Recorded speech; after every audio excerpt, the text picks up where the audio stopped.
Hello and good evening, everybody. Welcome once again to Finlay Field on the campus of Roseburg High School. We're kicking off the 2023 high school football season. Here on The Score is tonight your Roseburg Indians take on the Beaverton Beavers. It's great to be with you. Thanks for joining us for the Roseburg Disposal pregame show. Tonight, the Roseburg Indians take on the Beaverton Beavers for the season opener, and both teams are looking to get the season off on the right foot after what was a down year for both programs. Last year, the Roseburg Indians struggled, going 0-8 on the year, had even one game here at home canceled at halftime. So they were shortchanged a half of football last year and one whole game on their record. Meanwhile, on the other side, the Beaverton Beavers 1-8 last season, and both these teams bringing back a young core that were able to cut their teeth last season at the varsity level. They're hoping that experience and an off-season of work will lead to some success here in 2023. We are counting down to kickoff here tonight, and we've got plenty coming up for you here during the Roseburg Disposal pregame show. You can let them make the run of the dump for you. Give them a call at 673-7122. We're going to go ahead and take a 2-minute timeout. When we come back, we get a quick word with head coach Dave Heiberger. Roseburg football about to kick off the season here from Finlay Field on 541radio.com and on The Score, 92.3 FM and 1490 AM. Hey there, sports fans. Thanks for watching this local sporting event online at 541radio.com. Did you know there's more than one way to watch games online? You can watch games on your laptop or desktop computer, your tablet, or even your smartphone just by going to 541radio.com. But we also use YouTube to stream all of our video broadcasts, which means you could be watching this game on your big screen TV with a number of different streaming devices. You can stream our live YouTube broadcast through your PlayStation or Xbox gaming device, or through streaming devices like Google Chromecast, Apple TV, or Roku. There's plenty of ways to follow this live local sporting event. Plus, you can find past events archived on 1490 The Score's YouTube channel. Find us on YouTube and subscribe today to keep up with the latest in local sports coverage.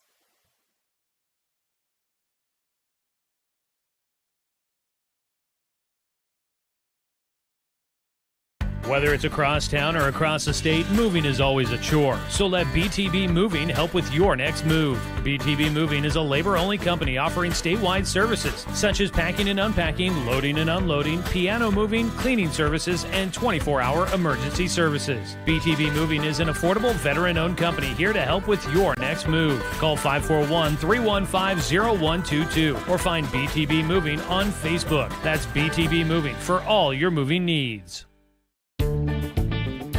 For over 100 years, Douglas County Farmers Co-op has been serving the needs of farmers, ranchers, and homeowners throughout Southern Oregon. Here, everyone is welcome.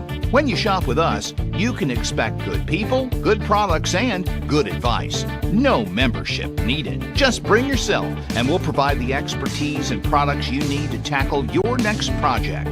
Douglas County Farmers Co-op, where everyone is welcome to shop.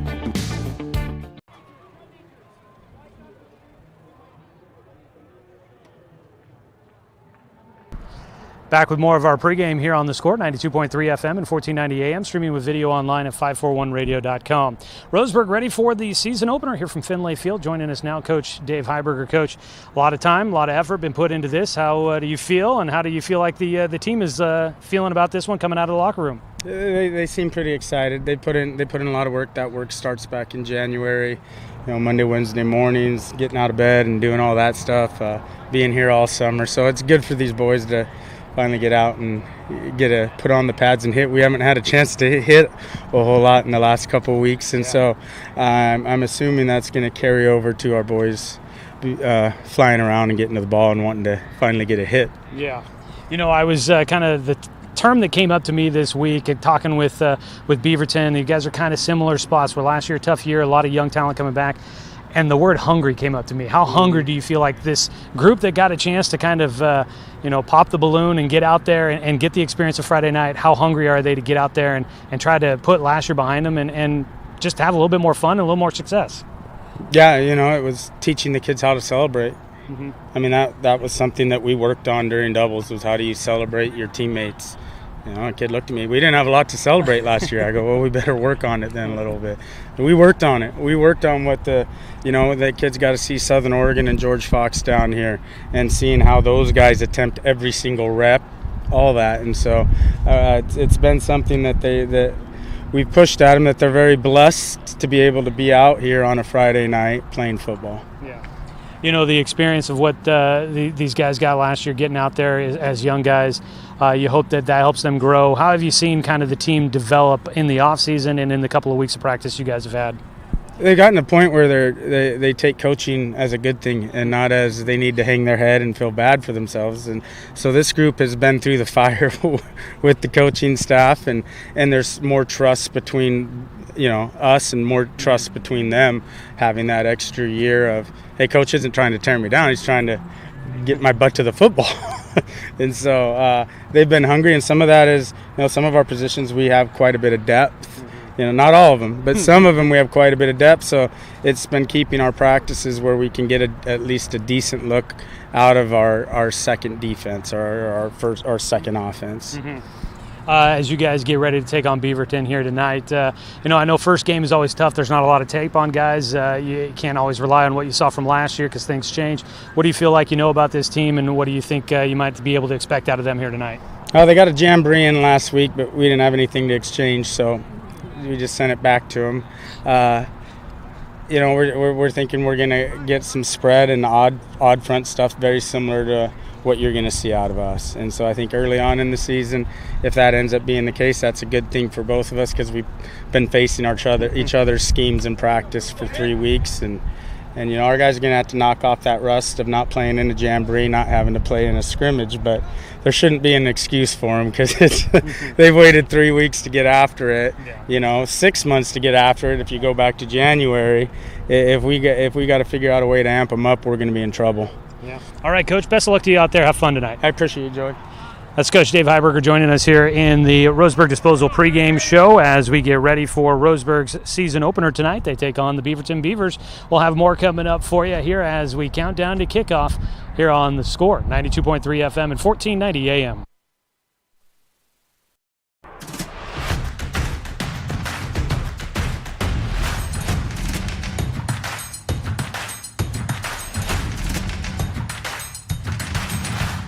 Mountain Mike's, pizza the way it ought to be. Remember the good old days? When you didn't have to make an appointment or wait in line for an hour just to talk to your teller. When businesses were local and gave back to the community. At Cascade Community Credit Union, there are some things will never change. We're the only credit union or bank headquartered in Douglas County, and making our members a priority has always been our priority. For easy and simplified banking, visit CCCU. No appointment, just come on in. Deciding where to purchase your next vehicle is just as important as the vehicle itself. At Roseburg Honda, our seasoned staff is dedicated to matching you with the right car. From sales to service, our goal is to make sure all of your needs are met, and you leave our dealership feeling good every time you visit. No need to waste your valuable time driving up and down the freeway when the ultimate car buying experience is right here at home. Roseburg Honda. We treat you like family. Brook Communications radio stations have joined forces with the News Review and Lotus Web Services, announcing the Lotus Media Group, a multimedia enterprise. Web, broadcast, print. Make it happen with Lotus Media Group, LLC.com. Are you an enthusiastic sports fan? Want to have fun and get in on the action? Heck, yes, that'd be awesome. Have great attention to detail? Want to stay active? Definitely. Want to give back to the student athletes in your community? Obviously, yes. Then you'd make an excellent high school sports official. We need more officials in Oregon, because with no high school officials, there are no high school sports. Sign up today at highschoolofficials.com. Crowd mics on 5.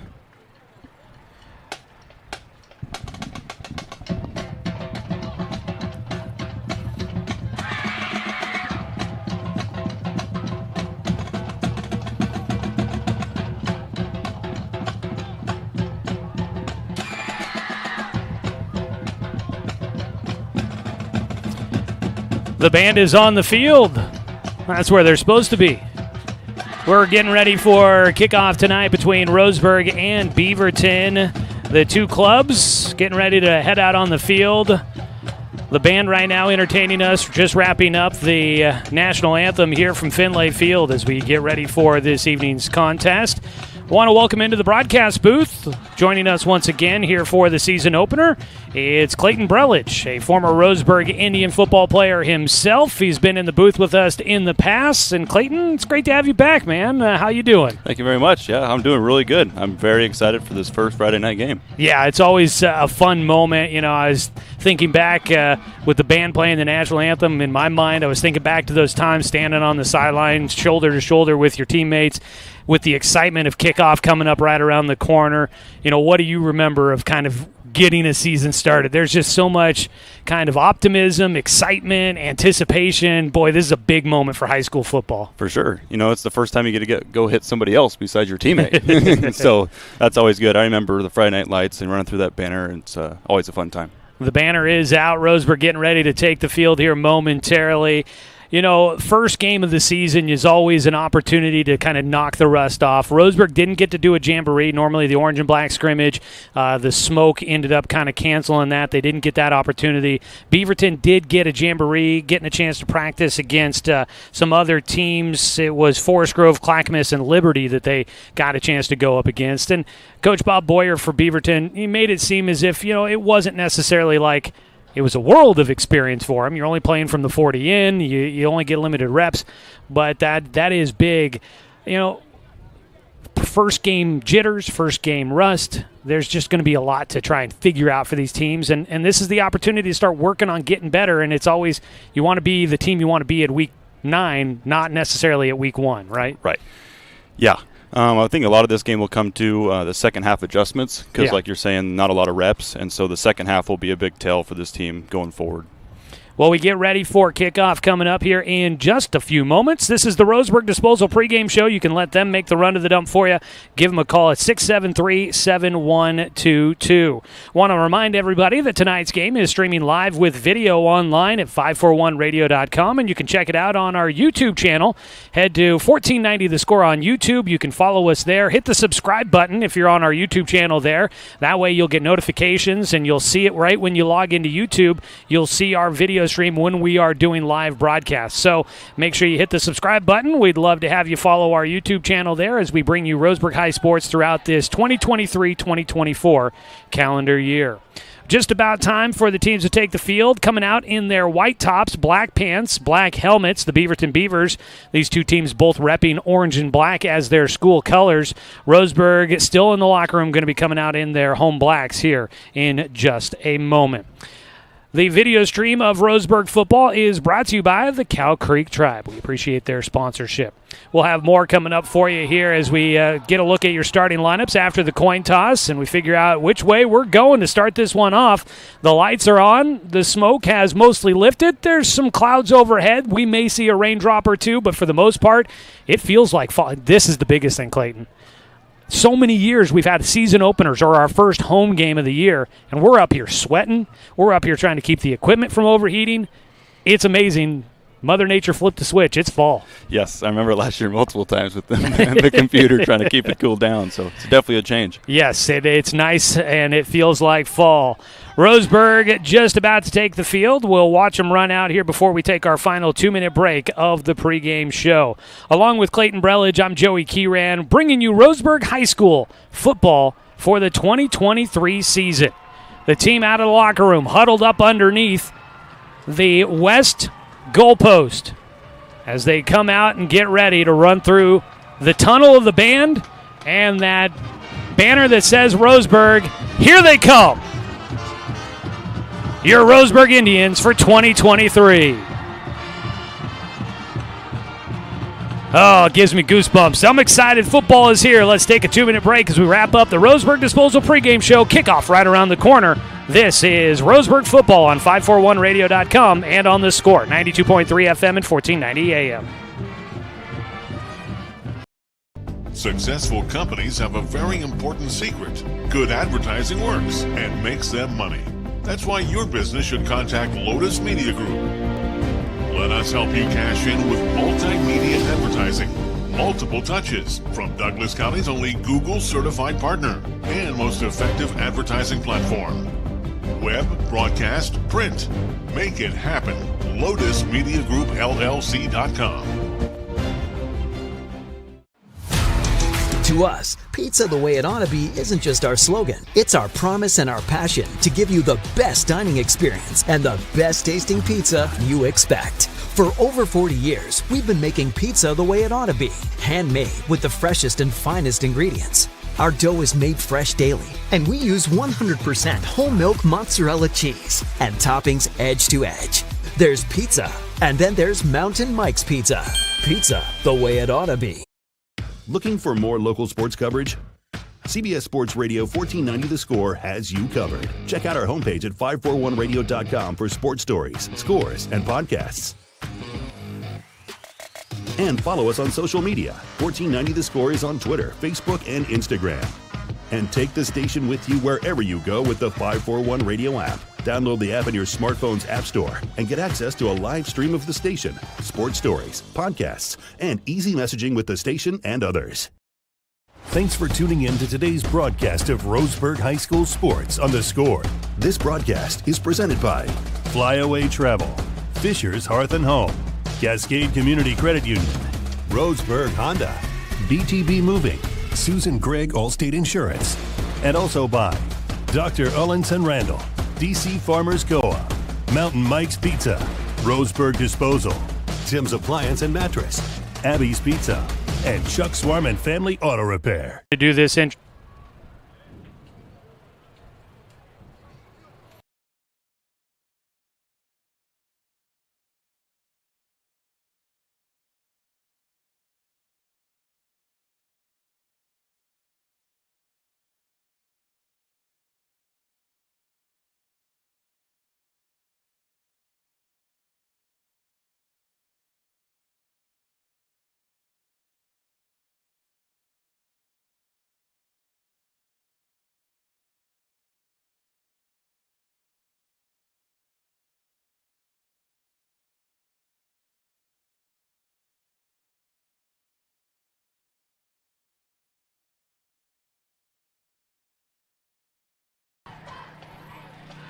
Well, we have wrapped up the Roseburg Disposal pregame show. We are just moments away from kickoff. Joey Kieran, Clayton Brelage, Angela Kieran here helping you out tonight, bringing you Roseburg football from Finlay Field. Back in the studio, Maddie and Connor running things for us in the Score Sports Closet. Just about to get this one underway. Out there as captains for Roseburg here in 2023, Brogan Rackley, Dylan Bradfield, and Jack Banta. And they win the toss. That's a nice way to start out the season. Always enjoy that.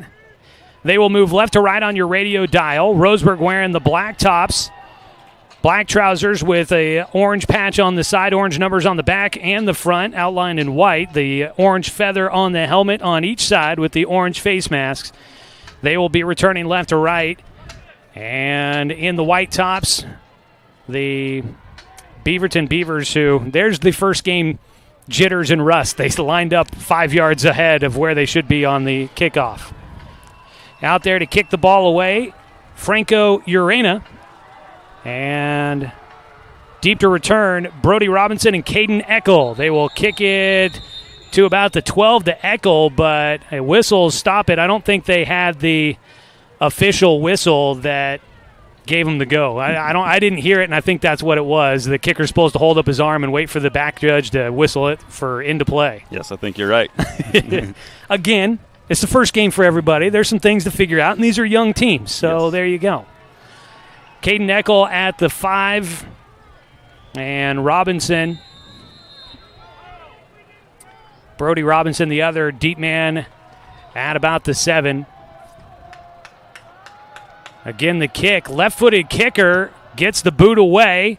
It's going to go to about the 7-yard line. Eckel with it, up the middle. Couple of stutter steps, goes right side to the hash mark, cuts back to the middle, goes back to the left side. He finds an edge. He's out around the end, and he's into Beaverton territory as they'll start out on the other end of the 50 with the offense coming out. Here comes Roseburg football as we are into the 2023 season. A huge return out of Caden Eckel, and we start at the Beaverton 45-yard line. Roseburg with the football. Not a bad return there to start things out. I think Roseburg will take it. You've got Owen Bentia, the junior. He was the starting quarterback week 1 last week. Got injured in week 2, missed the rest of the season.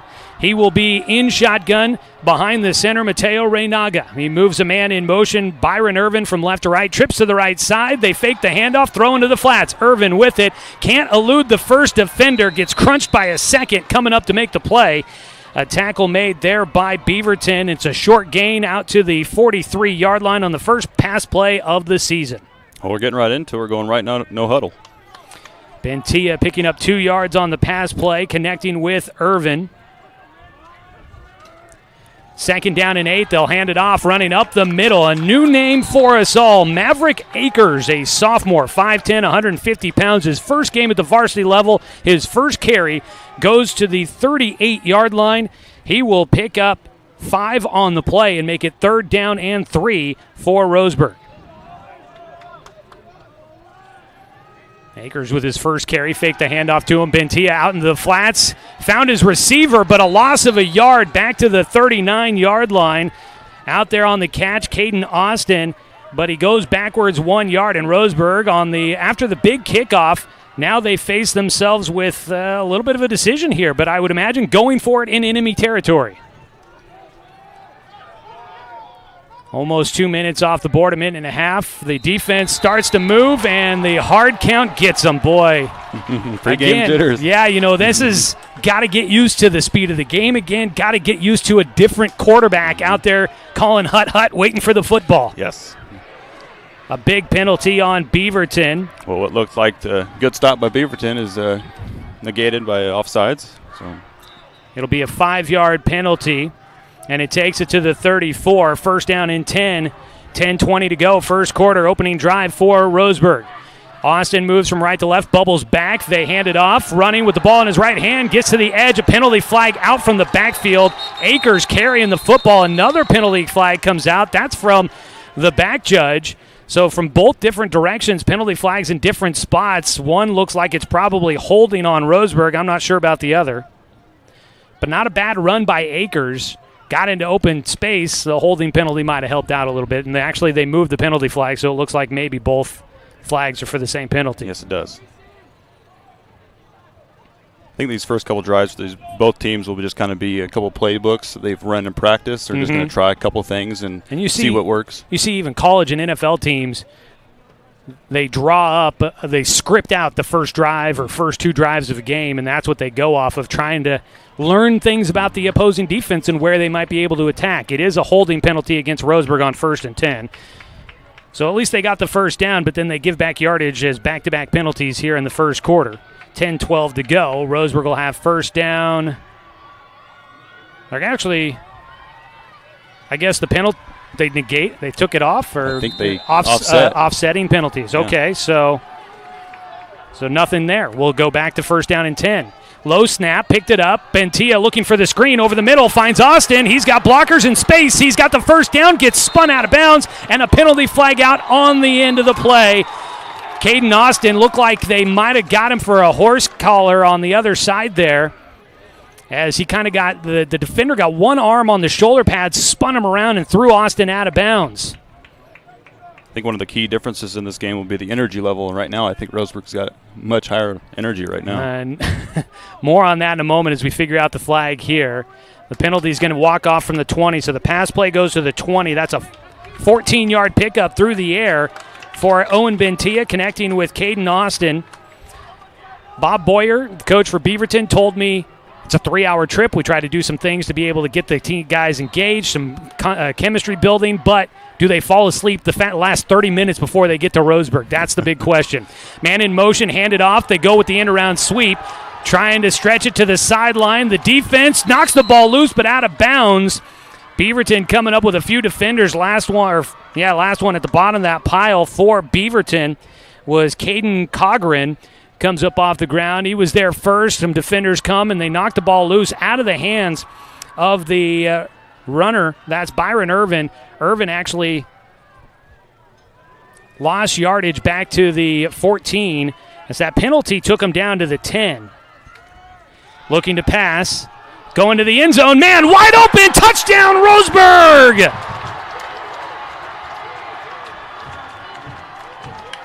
And the Indians will get the first points of 2023. Into the end zone, the catch made by Landon Hodges. TD pass from Bentia, and Roseburg has the lead.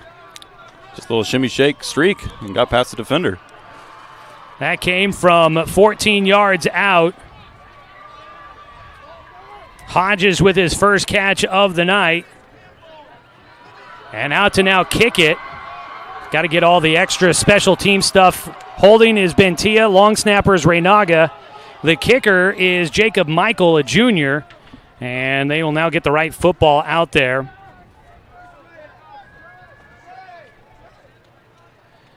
So after the loss of 4 yards by Irvin on that run, it was second down and goal from the 14. And the next play, a TD pass by Owen Bentia. 9:51 to go. Here in the first quarter, the PAT hooks left. I was watching Michael. I thought he did well in practice kicking field goals from a little bit further out, but he hooks the first PAT attempt, and it is a 6-0 ball game. Let's take a 30-second break. Roseburg leads 6-0 over Beaverton on 541radio.com and on the Score, 92.3 FM and 1490 AM.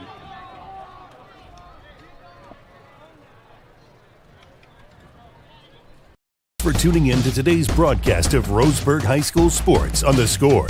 This broadcast is presented by Flyaway Travel, Fisher's Hearth and Home, Cascade Community Credit Union, Roseburg Honda, BTB Moving, Susan Gregg Allstate Insurance, and also by Dr. Ullenson Randall, DC Farmers Co-op, Mountain Mike's Pizza, Roseburg Disposal, Tim's Appliance and Mattress, Abby's Pizza, and Chuck Swarman Family Auto Repair.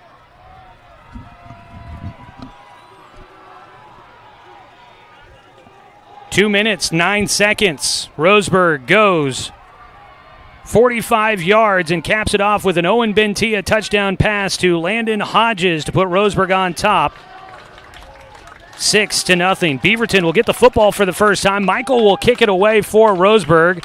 Keeper to return for Beaverton, Carson Reset. And also back there is Oliver Lubkert.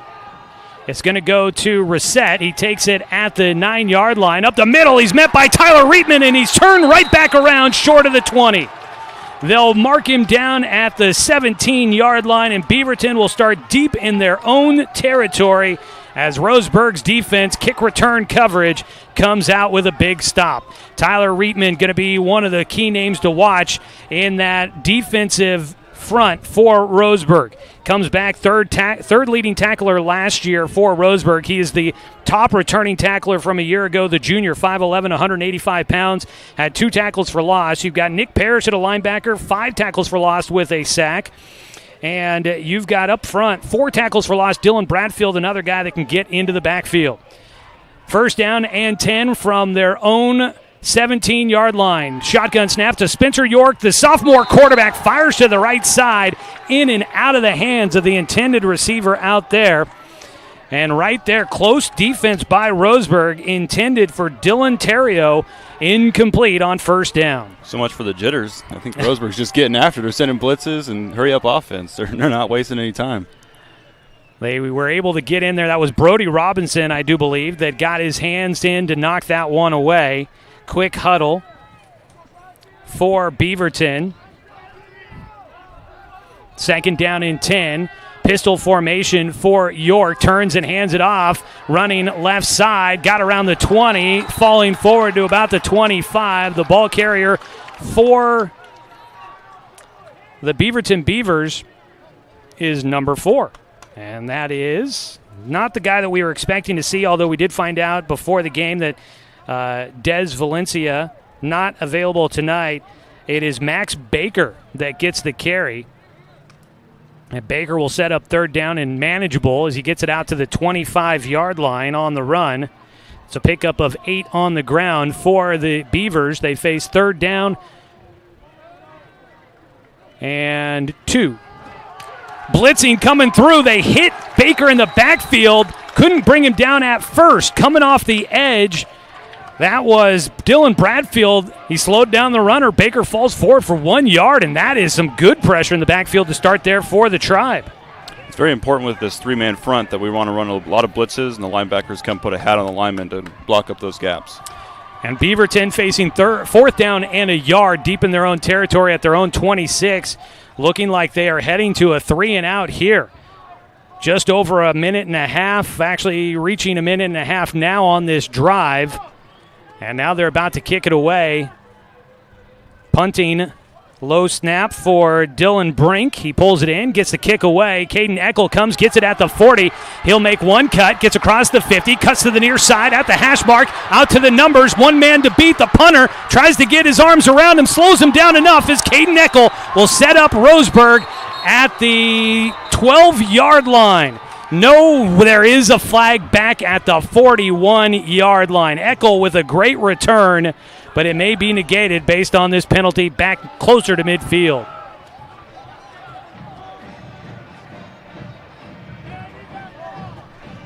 So we'll see where they spot up, but Roseburg will have the football, and presumably they'll have it at least close to midfield, or they'll have it in Beaverton territory to start a drive for a second straight time. We did have a block in the back. Okay, so that'll be on Roseburg, moving it back. They count it off from the 40. And they will spot it at the 50, right on midfield. Roseburg's second drive of the game. They lead it 6-0, 7:59 to go here in the first quarter. Joey Kieran, Clayton Brelage with you here tonight. Today's game brought to you by Cascade Community Credit Union, belong to Douglas County. Roseburg drove down the field, capped it off with a touchdown pass by junior Owen Bentia. He's in shotgun with a man to his right. That's Akers. He gets the handoff running left side, gets to the line of scrimmage, and is wrapped up and brought down up on that front line. Roseburg experienced. They've got guys they like, but couldn't clear the way for Akers on that play. Max Baker comes up to help make the stop. No gain on first down. Akers, the sophomore, 150 pounds. He's a big kid out there at 5'10". A lot of young guys. He's one of a few sophomores in the lineup, both offense and defensively. And Roseburg with minimal guys playing both sides of the ball this season. Trips to the right side, ball at the 50. Austin, Hodges, and Irvin out to the right side. Looking to pass that direction, going on the seam route, just out in front of everybody, tipped up in the air and in and out of the hands of the safety. Deep in coverage was Max Spear, and that ball almost a tip drill right into his hands for an interception. We had 2 wide receivers in the same area. I don't know who's going to catch it. I think it might have been intended for Irvin, number 5, but it was just out of his reach. He tipped it up and almost tipped it right to the other Roseburg receiver, who then got a hand on it, just a fingertip, and almost tipped it right into the hands of the safety. Makes it 3rd down and 10 from midfield for the Tribe. They'll go trips left this time. Rolling to his left is Bentia. Throws on the run. Deep downfield. Another ball almost picked off by the Beaverton defense. And once again, that Spear out there in coverage. And I don't know. And I've liked what I've seen against the Roseburg offense. They've spread it out. They're moving quick. But on the run, Bentia there, I would have liked to see him maybe try to square up and get a little bit more zip on that pass. He tried to throw it and loft it on the run. You know, as much as he might idolize Aaron Rodgers, he tried to look like him there, and it didn't quite work out. That's a very good point. Looks like a 3-and-out here for the Tribe. Jacob Michael out there to kick it away. Return man back at the 15 for Beaverton. Roseburg gains nothing on this drive. The ball stayed at the 50-yard line the whole time. A punt by Michael is not great. It'll angle to the sideline, bounced at the 39, and that is where Roseburg will pick it up in coverage. Brogan Rackley gets that one. That is a net, 11 yards, 39, 11 yards on that punt by Roseburg. And he'll set up Beaverton with pretty good field position, 6:55 to go here in the first quarter. Looks like Beaverton did a good job adjusting. They got beat deep twice last drive, but they didn't let anything deep this time. And they will get good field position out of it. They start at their own 39-yard line with their offense coming back out on the field. Roseburg football streaming online at 541radio.com and on our YouTube channel. Search 1490 The Score. The live video stream brought to you by the Cow Creek Tribe. Spencer York, the quarterback for the Beavers, was a starting quarterback at JV last year as a freshman. He'll set up with twins either side, turns, hands it off, the back up the middle, slip the first tackler, stays on his feet and pushes the pile out to about the 44-yard line. Nice carry on first down for Baker. He'll gain 5 there, and I think Coach Heiberger expecting a bit of a spread attack here. They got a big back there, and right now it may be Beaverton might just be ready to just ride Baker a little bit. He's already up to 14 yards on the ground, and he's a big boy. Yes, and with a 3-man front, it's going to make it a lot easier. They'll fake the handoff to him, pass out in the flats, catch made, ball dislodged, jumping on it. It'll be an incomplete pass out to the near side, intended for Max Spear. And it was Landon Hodges who comes in, gets a hat on him first, and knocks the ball loose. Incomplete pass, as also jumping in there for Roseburg. That was Brayton Loomis, who got in there on the football quickly to try and see if they could convince the officials that it was a fumble. York, the quarterback, without a completion so far. 6:17 to go. And the officials are going to call a timeout here. I think Landon Hodges, I'm wondering if the official maybe saw something he felt like Landon Hodges may be showing signs of needing to be checked out on the sideline. Hodges just walked over. Might have been a jersey issue, like came untucked or something. I'm not sure. I've seen that a couple times when I was playing. Hodges didn't come over to talk to Lindsay, the trainer. She's down here on the right side, the new trainer, second year for her. She's not new anymore. But so I'm not sure the stoppage there, but I think Roseburg takes a timeout because of it to try and get Landon Hodges back out on the field. So the Indians will burn a timeout here in the first quarter, leading 6-0 with 5:59 to go. Today's ball game brought to you by DC Farmers Co-op, where everyone is welcome to shop. Also going on tonight, the Sutherland Bulldogs are down in Medford taking on St. Mary's. That game on I-101 FM. And you can hear Dan Bain on the call for Sutherland football all season long.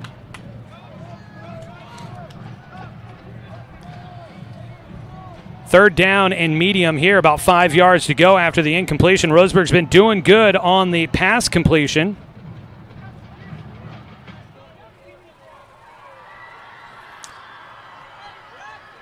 Doing a good job on defending the pass completions, I think. As I was reading the text message, I'm in a group text trying to share scores tonight, and I got distracted by looking to see if anybody was sharing those at the moment.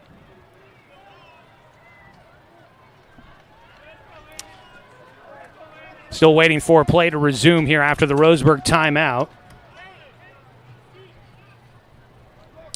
Dave Heiberger has taken over as the defensive coordinator this year for Roseburg. Kyle Deaver stepping aside. He's the head coach of the boys lacrosse team. Has a young family, a new job apparently, so he's focused on some other things. Had to let something go. I understand you can't do everything, and so Coach Heiberger taking it over. I'm sure the Beavers are tuned in and following, whether they're here at the field or if they're watching online or listening somewhere. So if they are, hello Julie and Kyle and the little ones. Here we go. Look forward to seeing some boys lacrosse coming up in the spring. 5:59 to go first quarter, 6-0 Roseburg. Dropping back to pass. York airs it out. That ball knocked away at the last minute. A lot of hand checking going on down the sideline. Out there in coverage for the Tribe. That is Brogan Rackley in there for the pass breakup. I like to see the refs just let that one play out. Sometimes there's a PI on that, and sometimes there's not, but today it looks a little lax. Brogan Rackley, a defensive back as a junior last year, 15.5 tackles, did have a tackle for loss, gets a pass breakup there, and he's going to force 4th down and 5. The Beavers have it at their own 44-yard line, their best position of the night. They started at their own 39, but they have not been able to move it after a nice first down run. They will punt it away. The left-footed kicker high in the air, angled towards the sideline away from Caden Eckel, who's done a nice job in the return game this evening. The ball bounces at the 30, took a Roseburg hop and out of bounds. So Roseburg will get the ball back. Both teams with a few possessions here. This first quarter been kind of Feels like it's gone on a little longer than you might anticipate for the first quarter to go. But Roseburg, an opening drive, got them on the board. PAT was missed. They lead 6-0. And they have the football. They mark it starting at their own 31-yard line. Could be because we're used to seeing teams maybe mid-season form and they're all meshing really well. The first game, yeah, there might be a little bit of, the rust to knock off, and therefore some things taking a little longer. And it's not just the first game for the players. It's the first game for the coaches and the officials, and so everybody's working on stuff. Going deep, a couple of pump fakes, but miscommunication on the route intended there for Owen Bentia as he tried to air it out, looking for Landon Hodges, and Hodges running the in route. The ball goes to the sideline. Seen a lot of deep passes tonight. Maybe that's what they're trying to go for, test that out. And last year, Roseburg offensively passing the ball, they finished with 643 yards through the air total last year. That was one of the deficiencies they had, but they just went through so many different quarterbacks. They didn't have a staple back there. Handoff up the middle. Caden Eckel, a spin move back to his left, out to the numbers. And the senior, who has been a staple in the backfield the last couple of years, gets his first carry out of the backfield tonight. He gets the handoff, picks it up out to the 38-yard line is where they'll spot him. And it's third down. Pickup of 7 on the ground for Eckel. He'll set up to the right of Bentia in shotgun, trips to the right side, give it to Eckel again. He spins up the middle, stays up using the offhand to keep himself upright, and he stumbles out to the 45. He'll pick up 7, and he moves the chains for the Tribe. And a player down for Beaverton.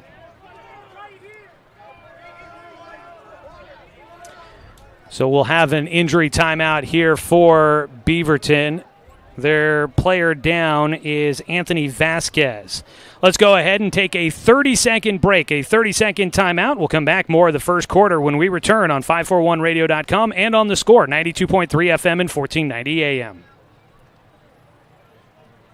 Whether it's across town or across the state, moving is always a chore. So let BTB Moving help with your next move. BTB Moving is a labor-only company offering statewide services, such as packing and unpacking, loading and unloading, piano moving, cleaning services, and 24-hour emergency services. BTB Moving is an affordable, veteran-owned company here to help with your next move. Call 541-315-0122 or find BTB Moving on Facebook. That's BTB Moving for all your moving needs.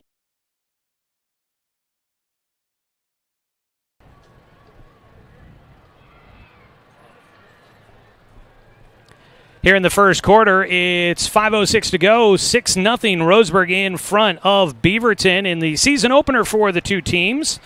Coming up here later on in the broadcast, we'll see if we got some scores to report for you, but looking at our BTB Moving out-of-town scoreboard, checking in with some of the games from yesterday from Douglas County. North Douglas Yoncalla in 9-man football, a big upset over number 10 Culver. They win 38-36. They led all the way and held off Culver down the stretch. Big upset over the team that started at number 10 in the preseason coaches poll. And Glide in 9-man football gets a 19-12 win over Grant Union. A second straight year that the Wildcats start out with a win over Grant Union to begin the season. First down and 10 after that run by Eckel. The injury timeout. Ball fumbled around. Eckel will be the man to jump on it. Beaverton saying they have it. Bottom of the pile. And Roseburg's going to keep the football. Eckel had it on the bottom of the pile. That ball was tipped up high. Bentia was supposed to get it. He tipped it. The man in motion who maybe was going to get the handoff tried to get his hands on it. That tipped it. Then it got popped up in the air, and Eckel was the guy to jump on it last, and he kept the possession. It'll be second down for Roseburg. You like it when you can kind of avoid the disaster there. No gain, no loss. Second down and 10, rolling to his right, throwing on the run. He finds Hodges across the 50, and he's immediately group tackled by 3 defenders for Beaverton. Leading the way for the Beavers on the tackle, Francisco Urena makes the stop with some help from his defense. And it is a gain, not enough for the first down. They pick up out to the 47 on the other half of the 50. Into Beaverton territory for Hodges as he will pick up 8 on the completion. They run it with Eckel. He gets to the outside, has the first down, and he will get drug out of bounds. Do they get a No flag for a late tackle. There is one back in the field. Also, there was some Hodges, a little extracurriculars at the end of the play, downfield blocking. And so wasn't sure what might end up getting a flag. Eckel did have the first down out to the 34-yard line. That's where the penalty flag is. And then he was taken out inside the 30. They're going to walk this one off from the 34. So it will be a first down for Roseburg. So Eckel gets the run to the 34-yard line, then the penalty backs it up a little bit. Did you see, was it a block in the back again? Block in the back, yep. So that is a pickup of 13 for Eckel, who's got 27 yards on the night. The penalty backs it up to the 44-yard line, a 10-yard loss for the Tribe. That is their first official penalty of the night. First down, though, as they're into Beaverton territory once again. Reynaga, the center, snaps it back to Bentia. He'll pass out into the flats, gets it to Austin. Austin around the edge. He had the blockers there for him. He's got enough first down, and the Tribe moving just outside the red zone on the far side of the field on the run, catch and run by Caden Austin. That was a great block by McLean Stedman. He really made that play open up. He's a sophomore, young man coming up from the freshman team last year, getting a chance to start at the varsity level for his first time. He is there to help that one bounce out to the 26-yard line is where they will set that one up after the pass play. And that is an 18-yard pickup for Austin. Now it's Eckel on the run. He stays on his feet. This is what he can do so well. He's got a low center of gravity. He's a bowling ball, and he does well with his balance. He can spin, stay off of guys, stay up. And he shows it there as he carries it down to the 14. And that is a pickup of 12 on the ground for Eckel. And he moves the chains. Another first down for the Tribe as they continue to move quick. Looking to pass. Bentia out into the flats. This one is caught. That is the previously mentioned McLean Stedman. The sophomore gets his first varsity catch. And Stedman will take it inside the 15. I think I said they were starting at the 12. I had that wrong. They were starting at the 14. I wrote down the 12. It was a 12-yard pickup. They started at the 14. And Stedman picks up 1 yard to the 13 on that pass completion. Handed off, running up the middle. Caden Eckel is into the end zone. Touchdown, Roseburg. Virtually untouched. He just ran right into the end zone. And Roseburg will add to their lead on top now 12-0. And for Caden Eckel, the young man, he's been a varsity guy since his sophomore season, came in with 17 rushing touchdowns. He gets his 18th, and he will put Roseburg in the end zone for a second time here in the first quarter. 13-yard touchdown scramble. The PAT this time is good by Michael. And Roseburg will have a 13-0 lead with 3:34 to go in the first quarter. Let's take a 30-second break and come back here from Roseburg High on 541radio.com and on the Score, 92.3 FM and 1490 AM. To us, pizza the way it ought to be isn't just our slogan. It's our promise and our passion to give you the best dining experience and the best tasting pizza you expect. For over 40 years, we've been making pizza the way it ought to be. Handmade with the freshest and finest ingredients. Our dough is made fresh daily, and we use 100% whole milk mozzarella cheese and toppings edge to edge. There's pizza, and then there's Mountain Mike's Pizza. Pizza the way it ought to be.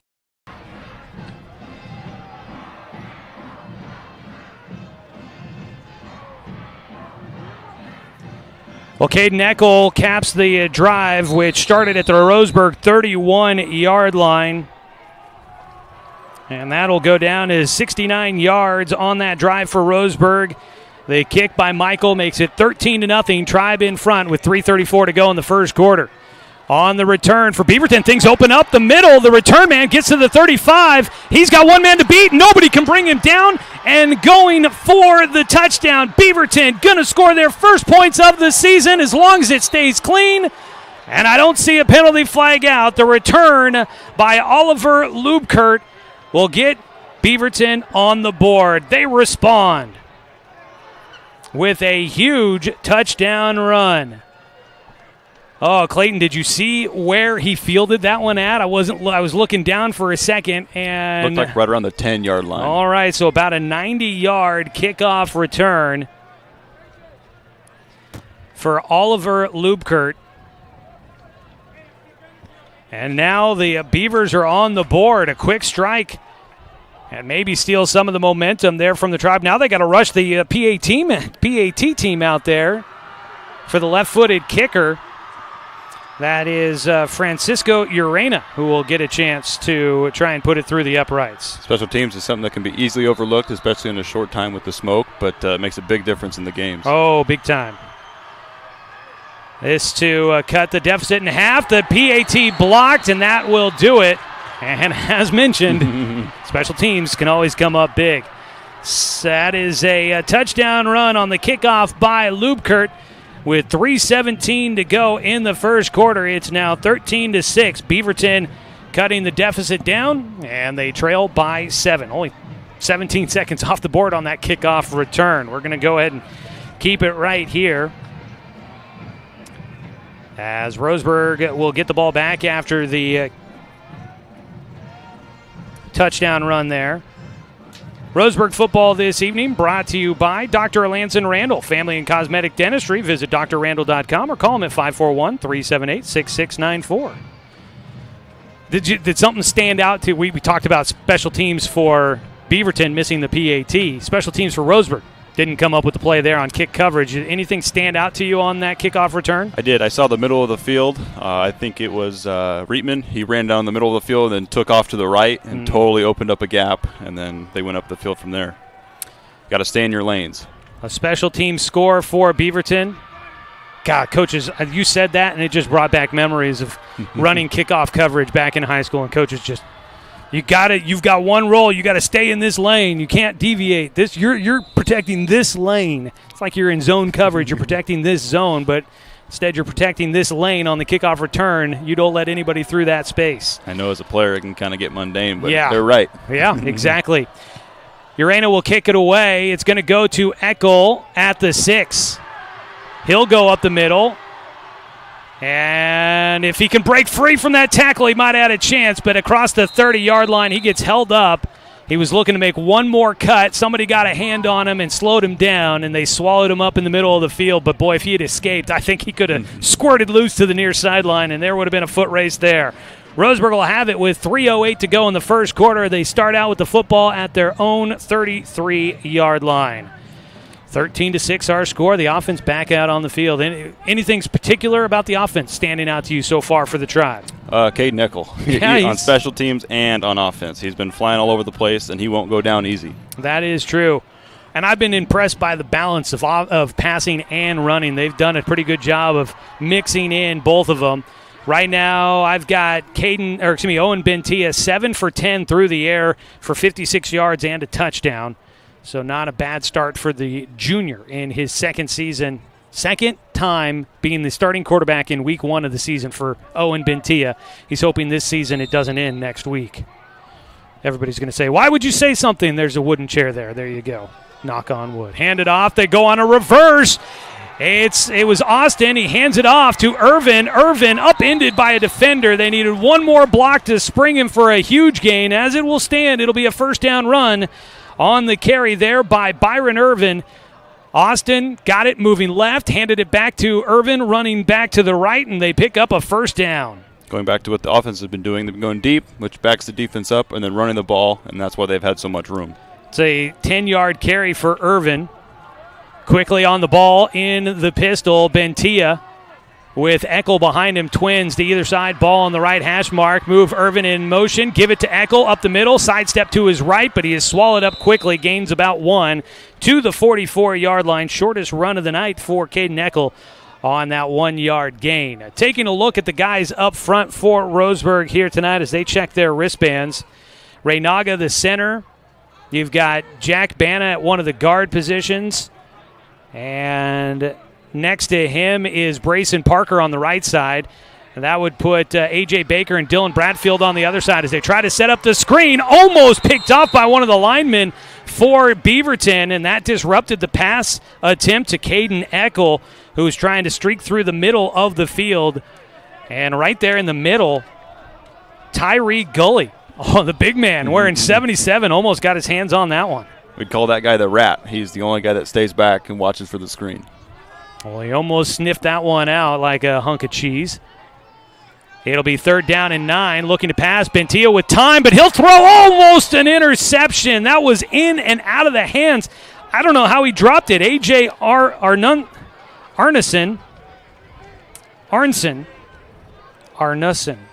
I don't know, I got a pronunciation, and now I'm like, it doesn't feel like that's right. But he almost had that.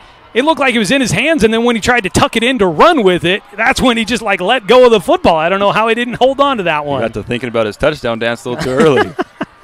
Punt coming here. Better one from Jacob Michael. That'll bounce at the 27-yard line. Takes a Roseburg bounce. Will roll inside the 20 and down at the 16-yard line. So Roseburg starts with the trick play, got good yardage, but then almost an interception on a couple of plays there for Owen Bentia. And with 1:50 to go in the first quarter, Beaverton will have the football again after scoring on the kickoff return. They'll start out this time with the football at their own 16-yard line. Beaverton has had some success with running the football, so I'd expect them to do some more here. It's their 3rd offensive possession of the night. They've got the special team score in there as well. Spencer York, the sophomore QB, taking over at the varsity level after starting at JV last year, has not completed a pass as of yet. In fact, only 14 yards of offense for the Beavers. They get it on special teams. They send the blitz, does Roseburg. They've got him on the run. York going to bubble out to the far side, and he gets just barreled out of bounds.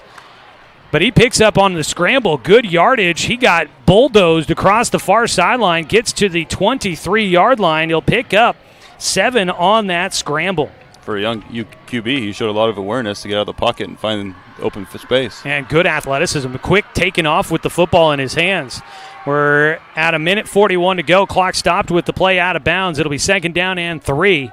Roseburg, good job bringing pressure there. Almost got to him, but the running back helping with pass protection really came up big. Roseburg will send pressure again. The snap over the head of York. He'll slide on it down inside the 10-yard line at the 6. I think it was Nick Parrish who jumped on top of the quarterback, York, as he was sliding to get to the football. And I think the pressure from the blitz the previous play put pressure on the center there to try and get the ball away and start to block, and that's why he launches it high. Yeah, it looked like middle linebacker was starting to time the snap count, so might want to change it up a little bit. Back to the 6-yard line. That is a loss of 17 for the Beavers. Looking to pass from his own end zone. York going to step up to run. He doesn't get away. Bradfield comes up with the stop at the line of scrimmage, maybe half a yard to a yard for Spencer York. And after his great scramble, made it 3rd and 1. A high snap dropped them all the way back inside their own shadow of their own end zone, and they cannot escape it. They get it out to the 7, and they'll be forced to punt. You had mentioned earlier, but Tyler Reitman is definitely the difference maker on defense. He's been on every single play. And it's great to see him out there. There was some concern that maybe he had gotten dinged up in practice, but it's great to see him out there starting tonight. Happy to see that because that young man was going to be a big piece of the defense. Looking to punt from their own end zone. Bobbled snap, and they throw it out. No, he took a knee. Well, it's going to be a safety either way. He took a knee and then threw it out the back of the end zone, did the punter. So it's a safety for Roseburg on the fumbled snap into the end zone.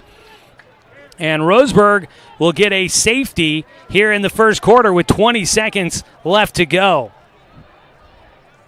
That's not a play we're going to see too often, No. but might be a smart one. I mean, he really just needed to, I think, jump on the football because in high school you're just down once the play is, or once you're on the ground. So it's a safety. You can't get but if the ball had stayed loose, obviously he's trying to keep Roseburg from getting it in the end zone and getting 6 points out of it rather than just 2. Yes, for sure. So a safety will make it 15-6. Roseburg leading here in the first quarter with now 20 seconds to go. And it'll be a free kick for Beaverton. So let's see. That would be a loss of another 7 yards offensively for Beaverton. Another fumble back, and I think I'll just put that down as a team loss. A couple of big losses on poor snaps on that drive for the Beavers. They'll get to place it on the tee to kick it away, but they have to do it from their own 20. So Roseburg should get great field position here before this first quarter comes to an end. Caden Eckel deep to return along with Brody Robinson back there. They continue to kick to Eckel, which has been surprising. Now they'll try to angle it towards Robinson. No, they still kick it to Eckel. It goes through his hands, but he gets back to it at the 18. Make that the 23. Weaves up the left side of the field. Spins out of one tackle. Tries to spin out of a second. Cannot stay up as he gets out to the 42-yard line. And Roseburg will have the football there with 9.4 seconds to go before the end of the first quarter. You love to see that as a player. That grit just won't go down, keeps pushing and pushing. Tonight's game brought to you by Abby's Legendary Pizza, a legendary pizza tradition. Make that 9.4 seconds to go in the first quarter. Roseburg has used a timeout. Beaverton still with 3 of them. I did see Maverick Akers come into the game for Eckel. So Akers he started in the backfield. He'll get a chance to run here before the first quarter comes to an end. He is to the left of Bentia. Bentia running the option, pitches it to Akers. He cuts it upfield, gets to the 45, tries to find a sliver to get up to the feather at midfield.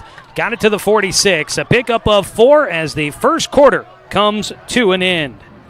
Roseburg leads it 15-6 at the end of one quarter here from Finlay Field at Roseburg High. We'll take a 1-minute break and come back with the second quarter on 541radio.com and on the Score, 92.3 FM and 1490 AM. Hey there, sports fans. Thanks for watching this local sporting event online at 541radio.com. Did you know there's more than one way to watch games online? You can watch games on your laptop or desktop computer, your tablet, or even your smartphone just by going to 541radio.com. But we also use YouTube to stream all of our video broadcasts, which means you could be watching this game on your big screen TV with a number of different streaming devices. You can stream our live YouTube broadcast through your PlayStation or Xbox gaming device, or through streaming devices like Google Chromecast, Apple TV, or Roku. There's plenty of ways to follow this live local sporting event. Plus, you can find past events archived on 1490 The Score's YouTube channel. Find us on YouTube and subscribe today to keep up with the latest in local sports coverage.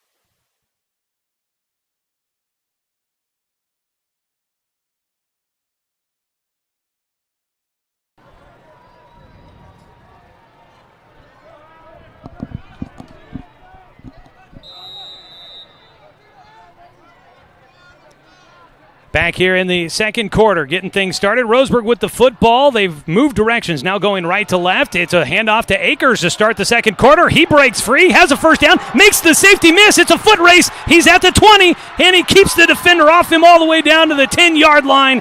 The sophomore, Maverick Akers, with his longest run of the season, starts things off here in the second quarter. Roseburg leads 15-6, looking to add to it as they go from their own 46-yard line, and they spot the football down at the 10.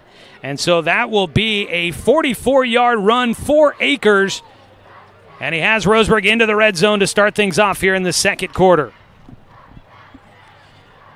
It's Eckel in the backfield, a low snap. Bentia able to pick it up, hands it off to Eckel, and he fights for a couple of yards, able to drag a defender down to the 7-yard line, picking up 3, and not a bad job there by Roseburg to just make something out of what felt like a broken play. Pretty good introduction for Mav Akers for your first carry there. They'll set up with Eckel to the left of Bentia. 3 targets to the left side. They go on the slant route. The pass off the mark intended for Byron Irvin, and the defender just came in and like a volleyball swats it out of the air, knocks it down to make the stop. And I think that's a good result there for Roseburg because that pass was too far out in front. Yes, for sure. I know it's first game, and he's still pretty young in his career. You'd like to see him look before he's kind of passing. I think he's throwing it. He's got predetermined receivers he's trying to throw to. At the quarterback position, Owen Bentia after the incompletion. Dropping back, looking for the screen, set it up over the middle, and you had too many bodies in the same spot. That was Eckel trying to get around the big body of A.J. Baker, 6'2", 240 on the line, and they got kind of tangled up, and that really affected the timing of that screen play for the Tribe. And after that big run by Maverick Akers, it's suddenly 4th down and goal here for the Tribe. They had the scramble play by Eckel, and now 2 incompletions. And Roseburg finds themselves looking to try and figure out what they want to do on 4th down and goal from the 7. They could try to trot out the special teams here, and we're going to get a timeout by Roseburg. And so we'll see what they decide to do after this timeout, their second here in the first half. Tonight's game brought to you by Fisher's Hearth and Home, serving Douglas County for over 30 years with the largest selection of wood, gas, pellet, and electric stoves and fireplaces in the area. Don't forget to stay with us coming up in the postgame show once this one wraps up. I know we got a long ways to go for that, but we'll have your Mountain Mike's Pizza player of the game to announce here once this one goes complete. Right now, Roseburg leading 15-6, trying to snap what is a 9-game losing streak dating back to the 2021 season when Roseburg reached the second round of the state playoffs and lost at Summit. That was lost to end the year in the second round of the playoffs. Great season there. Unfortunately, last year went without a win. So 9-game losing streak dating back a couple of years. They're trying to snap that here tonight. See if they can keep this lead in their favor. Looks like we will have the field goal. So Jacob Michael, we've seen him miss a PAT and make one. Last year, Jacob Michael was 5 for 5 on PATs. He was 1 for 2 on field goal attempts. His longest was 27 yards. Placement down, the kick is away, and it's no good. So a 24-yard field goal miss for Roseburg, and it remains 15-6 here in the second quarter. That is a win, I would say, for the Beaverton Beavers, keeping Roseburg off the board after they drove all the way down to the red zone and had first down and goal. So Beaverton with it, starting with the football. They'll bring it out to their own 20.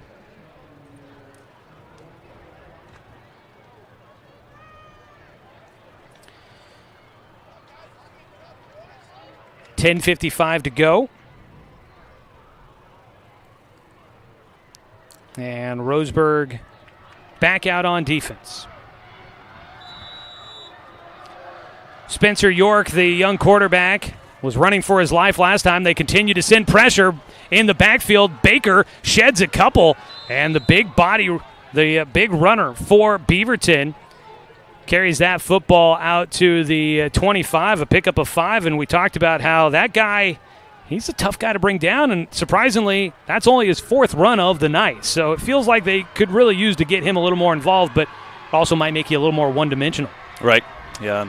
They just need to get something going, some type of confidence for the offense because there hasn't been much going on at all. And that was kind of Roseburg last year. They ended up with so many injuries at quarterback, they really couldn't throw the ball very well, and so teams loaded up on the run, and that really stifled what the Indians could do on offense. Looking to pass, going back to the far side, one-on-one. Hodges will swipe at the defender, force him out of bounds. Loopkert will make the play. And it'll make it 3rd down for the Beavers. They get it out to the 26, a pickup of 1 on the pass play. First completion of the night for York.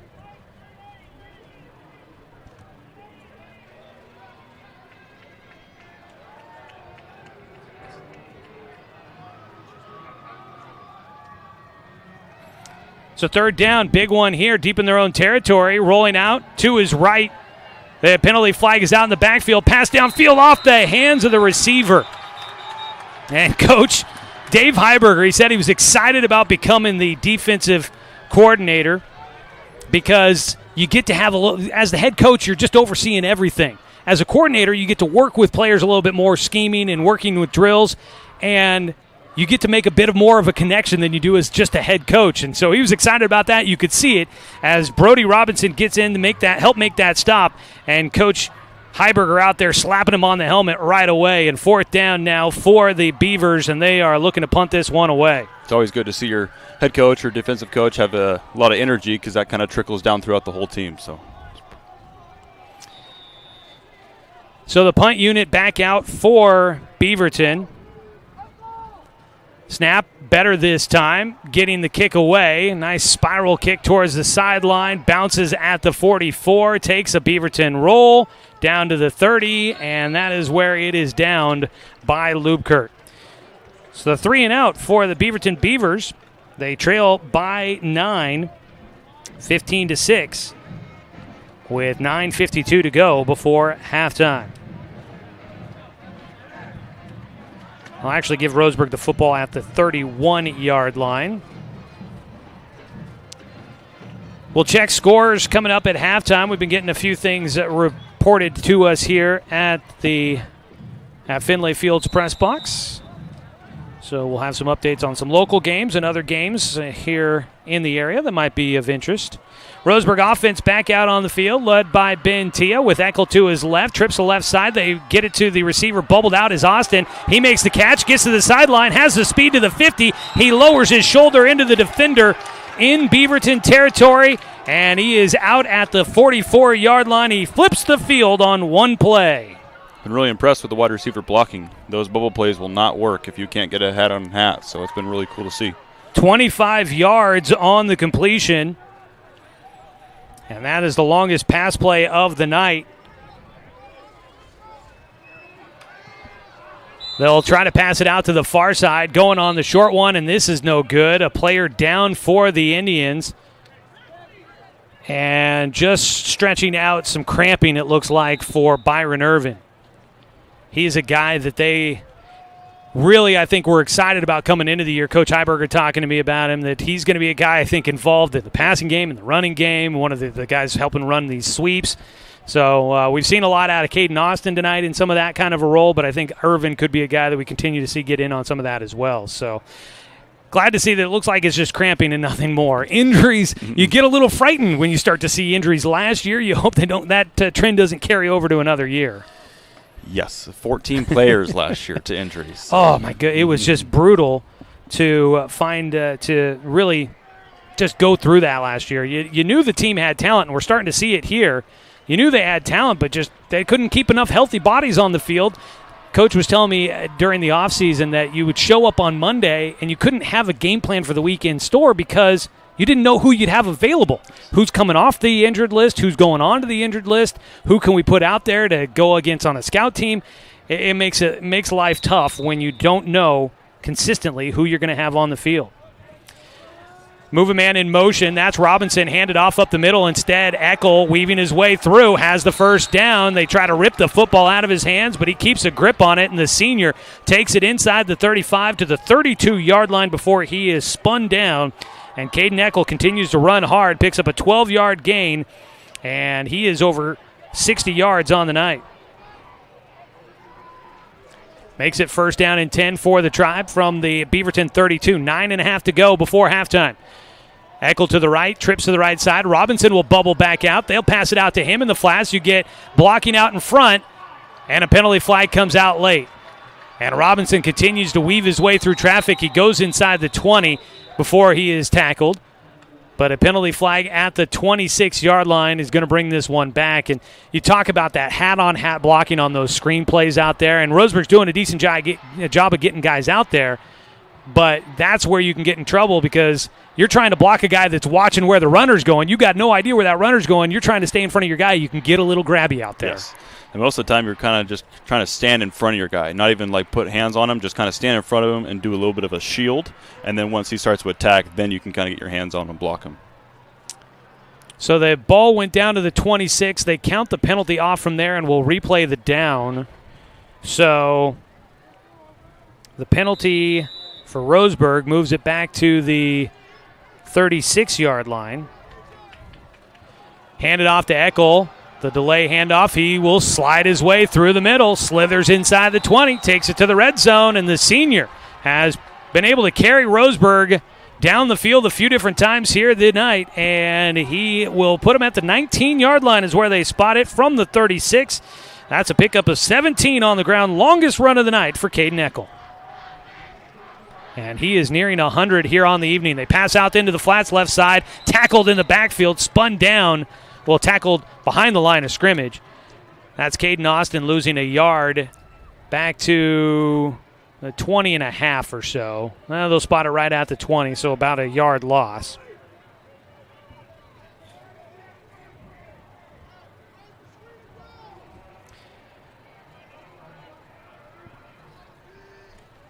Eckel deep behind Bentia. Pass out to the right side. Eckel trying to stretch it. Penalty flag out of the backfield. Eckel sidesteps the defender, gets to the 15. But again, another penalty flag for Roseburg, likely bringing this one back. And it's tough for those offensive linemen. People are running away from you, and you're supposed to be blocking them. And the first reaction you have is to grab onto somebody. So it's really tough to kind of train your brain the opposite. Roseburg will march back. So right now it's been Roseburg's offense that's been their biggest issue. They've been hurting themselves and shooting themselves in the foot more often than not. The ball will set up on the left hash mark at the 29-yard line. Home crowd starting to get a little louder here, which is good to hear. They put it, did they spot? Yeah, 29-yard line. So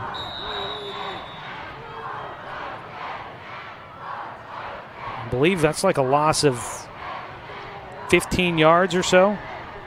So I thought Eckel, I guess it was probably a spot penalty, a 10-yard from the 19 where the penalty was had for the hold. So 8:05 and counting. Austin, Robinson, and McLean Stedman out to the left, and running that direction is Eckel. He got spun forward, and then it was like him and the defender just decided to take a jaunt together. They were do-si-doing inside the 25, mark him out at the 19, and the defender did a great job of getting there and wrapping him up, but then they just decided to jot to the sideline together. When he keeps those legs running, he is hard to take down, and he's doing a really good job at that. So difficult. Got a dry throat.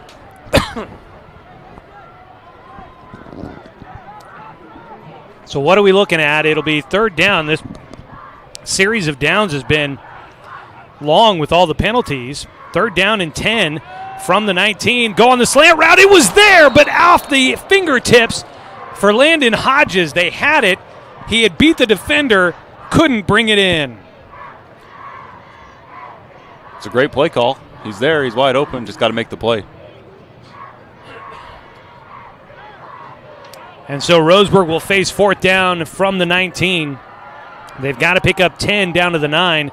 They tried a 24-yard field goal last time they were down this way.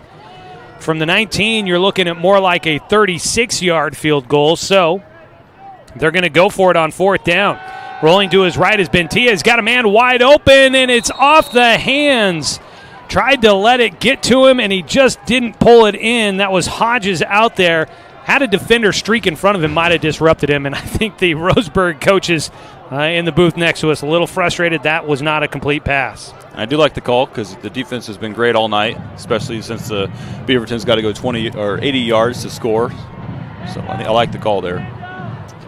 Officially 81 yards as Beaverton takes over at their own 19 on the turnover on downs.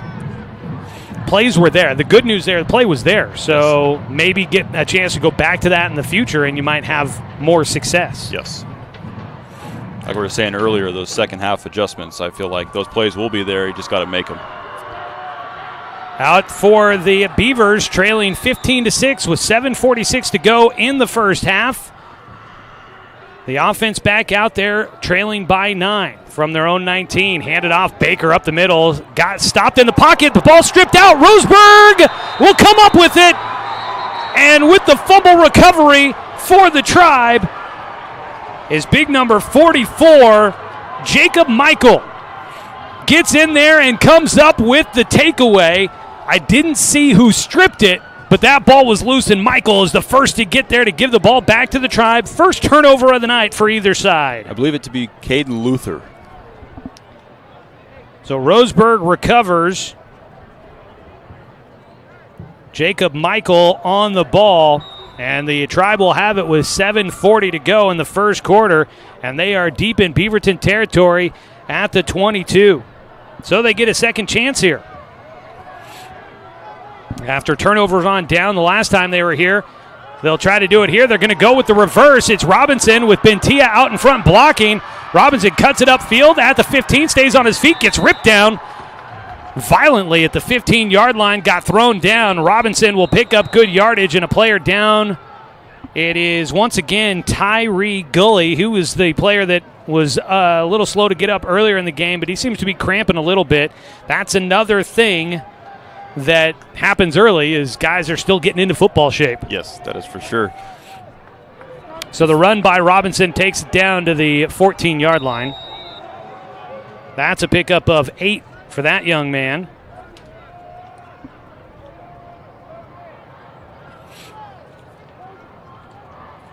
It'll be second down and a couple of yards to go here.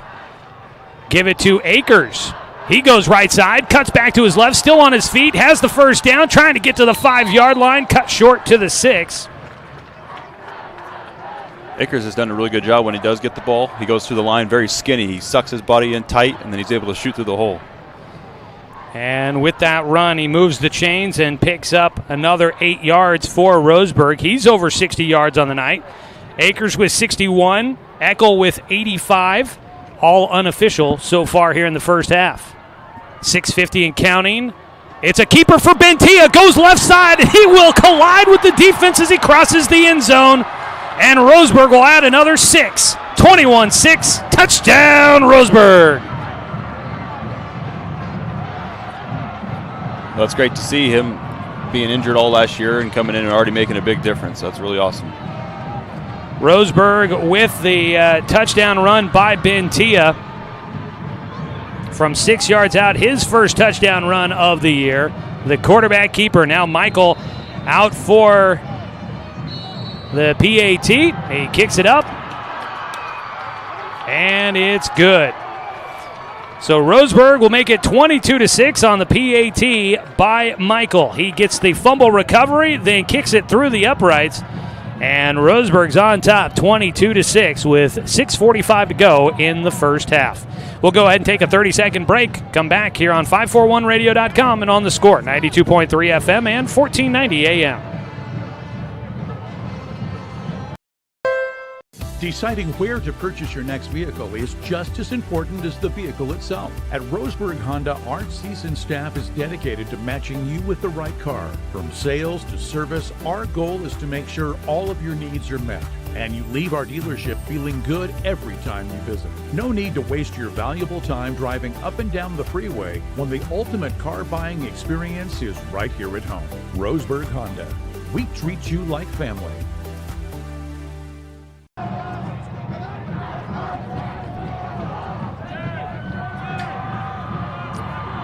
Roseburg needs just 3 plays to go 22 yards, and they take 55 seconds to score on the quarterback keeper. A 6-yard run by Owen Bentia, his first carry of the night.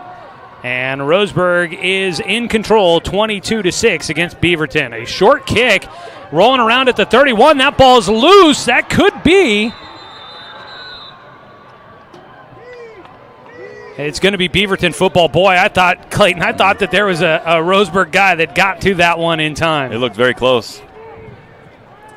So the kickoff away, and with 6:43 to go in the first half, Beaverton with the football starting at their 30-yard line. Today's game brought to you by our friends at Flyway Travel. Contact their travel experts for your travel plans. Call them at 672-5701. Aside from the fact that the defense is keeping Beaverton off the board, it gives your offense a lot more confidence, especially in the first game, to try different things or do different plays. Yeah, they've really been able to kind of go through a lot of the playbook and dial in some of the more basic and fundamental plays that they have. Whistles blow as the snap was had. Penalty flag from the sideline will stop things here, so it's going to be procedural of some sort. Waiting to see which way they walk this one off. It's going to be against Roseburg. And, I think if the players are trying hard, going hard, not committing penalties, but not because they don't know what they're doing or because they're not going full speed, if they're out there just trying to be aggressive, I think coaches will be okay with some penalties here in week 1.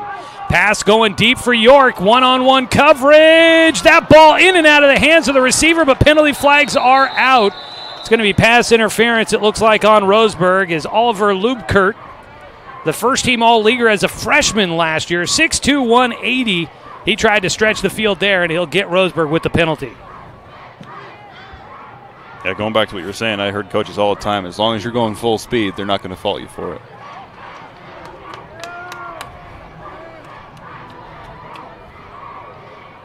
So they're going to...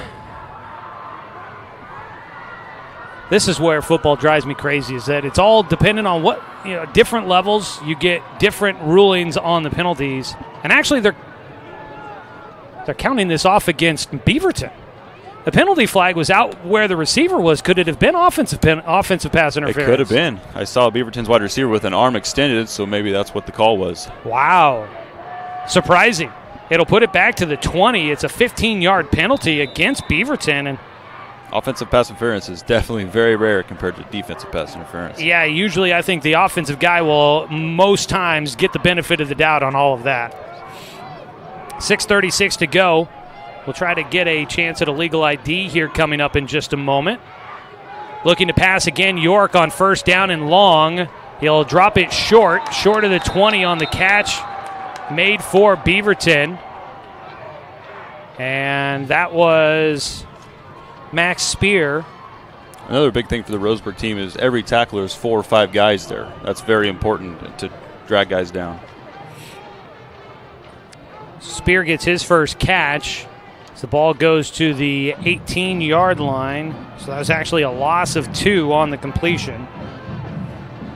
Not the direction they were wanting to head. Second down from the 18. They got to get it to the 40. 22 yards to go. Stepping up in the pocket, York rolling to his left. Tries to square up and throw downfield.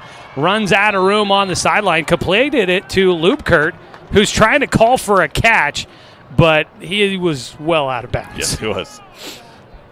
Everybody wants to be Odell Beckham, get the toe drag, Tyreek Hill, but I'm sorry, young man. Your foot clearly came out. I saw it totally in the white box there. Unfortunately, just a little bit further away from the sideline than he was expecting. So with the incompletion, it's now 3rd down and 22. Clock stopped on the incompletion with 5:46 to go. Trips to the right side of the formation. They motion the back out of the backfield. Empty set. 5 wide out there. York rolls to his right, steps back into the middle, throws across the field. Catch made, hit applied quickly, and Roseburg will come up with a stop on the receiver. Caden Cochran came up with a great catch and a nice throw by York, rolling away from pressure to find a man open in some traffic. Roseburg obviously dropping a bunch of guys back, but Cochran did a nice job of making that catch, but it's not enough for the first down. Yeah, we were talking about earlier, he's young, but his awareness has been really great tonight. That's a 17-yard completion, best of the night for York. And it is 4th down and 5 at the 35. The punt unit out.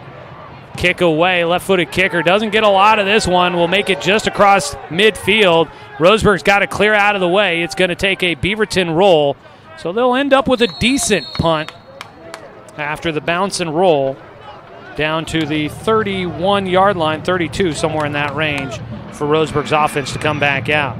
All right, Roseburg got the ball to restart the game, so they'll be kicking away the second half. So obviously you'd love to try and add points before and then see if you can come back out and stuff Beaverton and see if you can really get some momentum rolling into halftime and after halftime here. Yes, I almost think Roseburg will try some plays that they might think will work in the second half to just kind of get a quick look and then make adjustments from there. They've got the ball at their own 31-yard line. Owen Bentia has been pretty sharp out of the backfield. He's thrown 18 times tonight. Not too shabby there, but they've run the ball quite a bit as well. They move the tight end in motion from right to left, and this is a bit of a different formation. They'll stack it up and run with a power formation, and Eckel gets to the edge, bounces it outside. He's deep into the secondary, and he sprints across the sideline on the far side of the field as he takes it into Beaverton territory with another break-off run. So on the far side of the field, Eckel takes it out to the 47-yard line. Beaverton side of the field. So that would be a 22-yard run for Caden Eckel. And that puts him over 100 yards on the night. The senior runs left side, got stopped, but he reverts back to the right side, continues to just be so slippery. We were talking about it earlier, that low center of gravity. He's able to just run around and run right by guys. And so that will be what looked like it was maybe going to be minimal gain on first down. He ends up doing all right, picking up about 5. And it'll be 2nd and 5 from, they've got it down to the 43-yard line. 4-yard gain. They'll get the pass to the left side. Hanging on to the football, Caden Austin. Austin inside the 40 to the 38. Talked about it earlier, but the versatility of the wide receivers is really important with those bubbles. Go either side of the field. Austin with his 6th catch of the night. He's got 60 yards, and the defense is going to bite on the hard snap count from Bentia. On 3rd down and a yard, Roseburg's going to get Beaverton to jump and move the chains. And that's a great skill for a quarterback to have. Yes, that hard count is very, very important to develop, especially earlier in the year when people aren't fully ready to play football as far as the first game, and they're not used to it yet. 1st down and 10 after the penalty as they moved the ball to the 33. Good. Handoff on the play to Eckel. He got redirected. First time we've really seen him shut down. Yes. Yeah, with that snap count, you can do it a lot in practice, but from your coach to a different QB, it's a whole different setup, a whole different voice, different everything. Eckel actually loses 1 yard on the carry.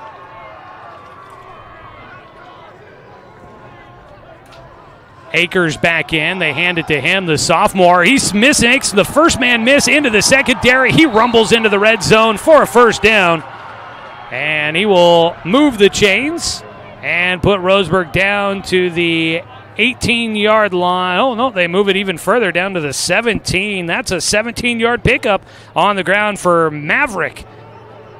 That's a great first name. Spelled a little interesting, but great first name. Pass out of the flats, caught, making Min miss, and driving inside the 10, stood up. The whistles will stop the play as the pile goes down. And the catch made there for Roseburg. That was Brogan Rackley with the play. And they try to go quick here. Rackley takes it down to the, I'll make it the 8-yard line. It's a pickup of 9 on the pass completion for Rackley. 2:19 to go here in the first half. Roseburg trying to add points before the first half comes to an end, and they'll actually move the chains as they will officially spot the football at the 7. So make it a 10-yard gain on that pass completion to Rackley.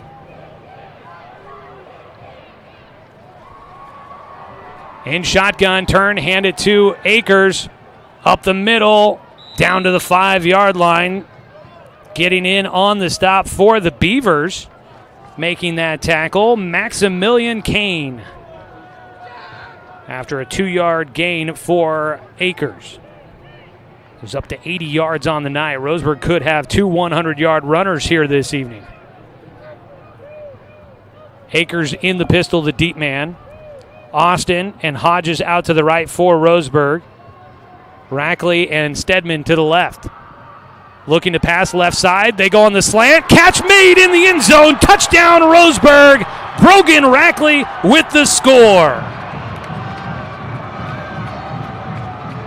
28-6, the Tribe on board. And look, you mentioned trying to figure out some plays. We saw him try to run that play earlier here down in the red zone, and this time it comes through. I was just thinking the same thing.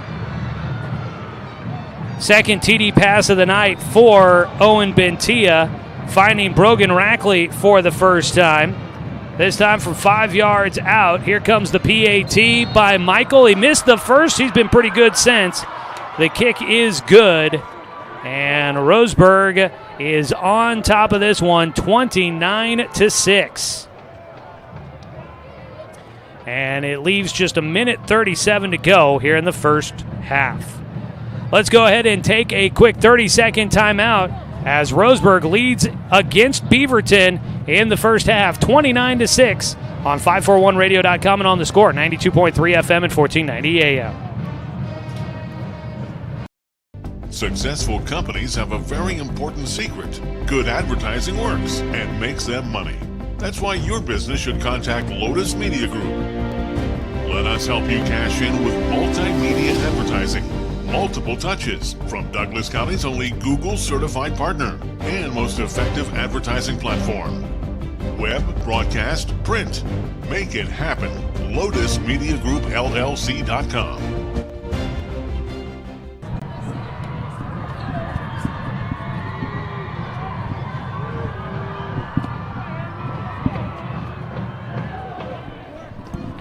A minute 37 to go in the first half. Roseburg leading by 23.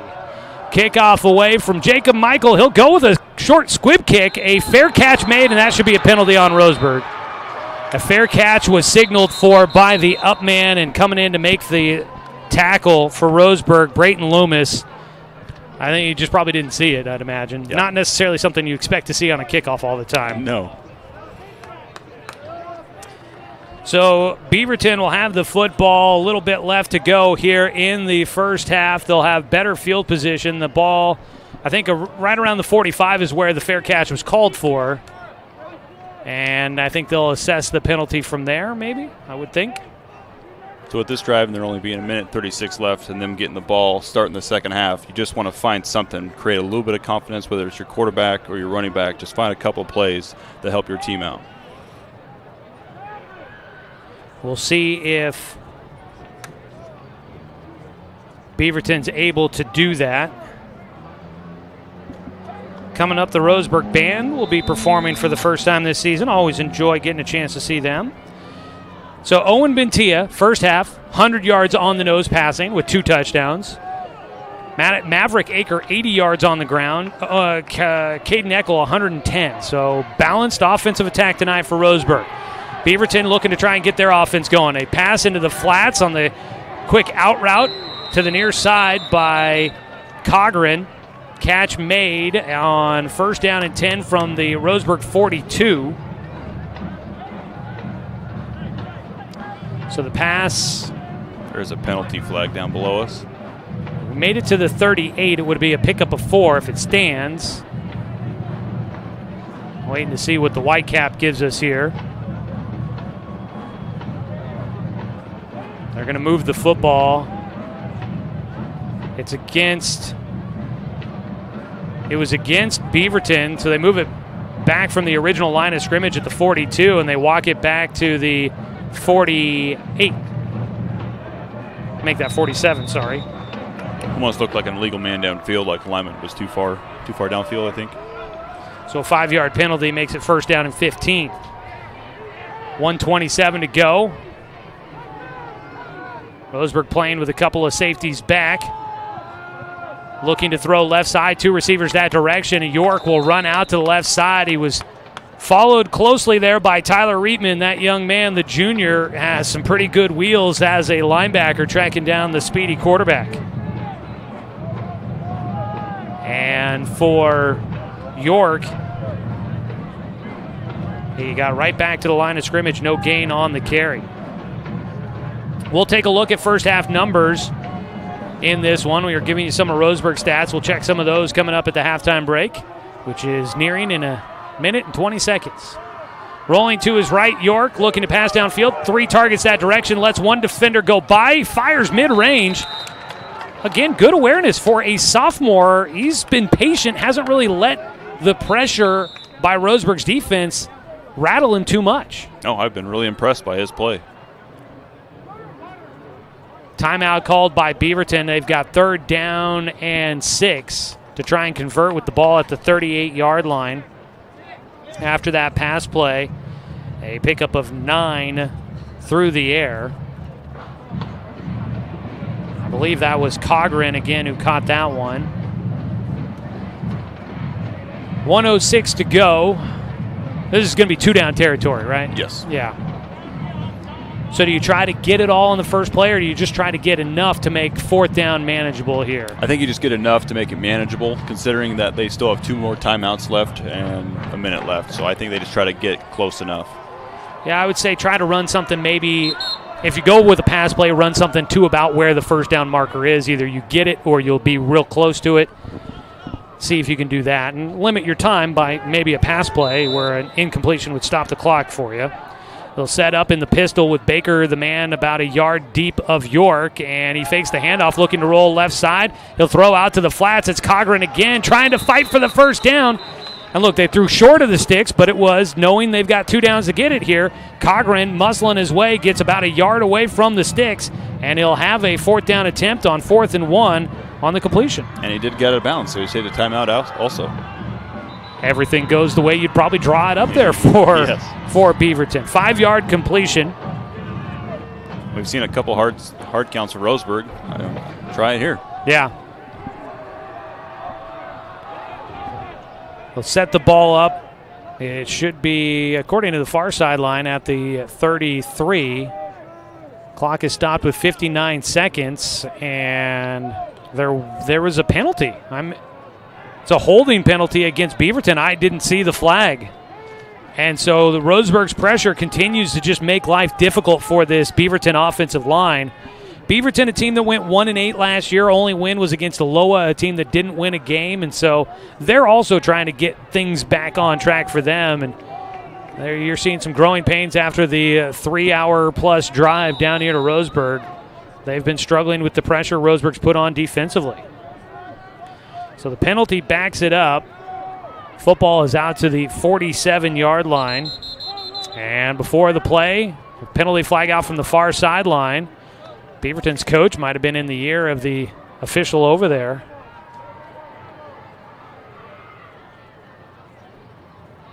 Well, they're going to call encroachment on the defense before the snap. So another penalty. So Beaverton has a penalty. Roseburg gives a few yards back. Out to the 42. They give 5 of the 10 yards back. Still 59 seconds to go in the first half.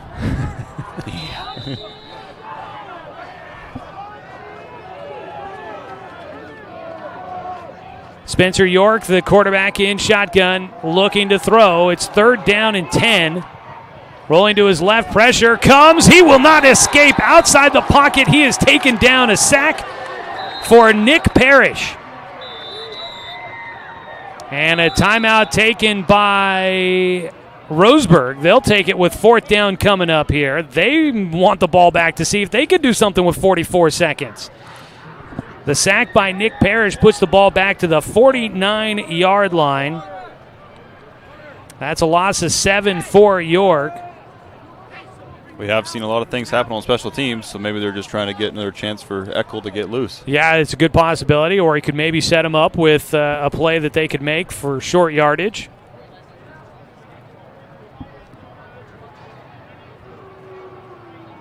So we'll see what comes up here. Coming up, your halftime break, we'll recap our first half. We'll get you scores. My phone has been absolutely lighting up tonight. Got all sorts of score updates coming in from all over the place, so we'll have a lot to get to you as we get to our BTB Moving Out-of-Town scoreboard coming up here at the halftime break. Right now, 44.7 seconds to play. Roseburg leading 29-6 here in the first half. Tonight's game brought to you by Tim's Appliance and Mattress at the corner of Lane and South Stevenson Roseburg. 0% financing is always available.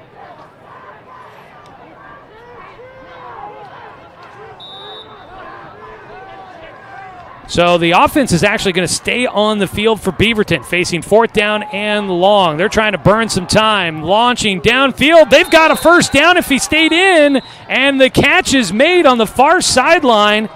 That's Lubkert, the big-time sophomore, comes up with a huge play, and we were talking about Roseburg trying to make something happen in the final 44 seconds. They call a timeout, conserve the clock, and Beaverton beats them on 4th down and long. It's a great play by the wide receiver. He knew exactly where the sticks were, got to him, and got out of bounds.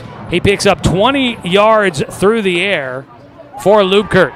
Going to pass again, looking for him towards the end zone. One-handed grab, and he can't haul it in, and he's probably going to get called for another offensive pass interference. That off arm was busy. Yes, it was.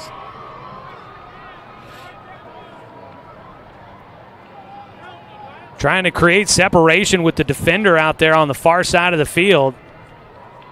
I believe that was Hodges out there. Looking for the white cap. There he is. 32 seconds to go.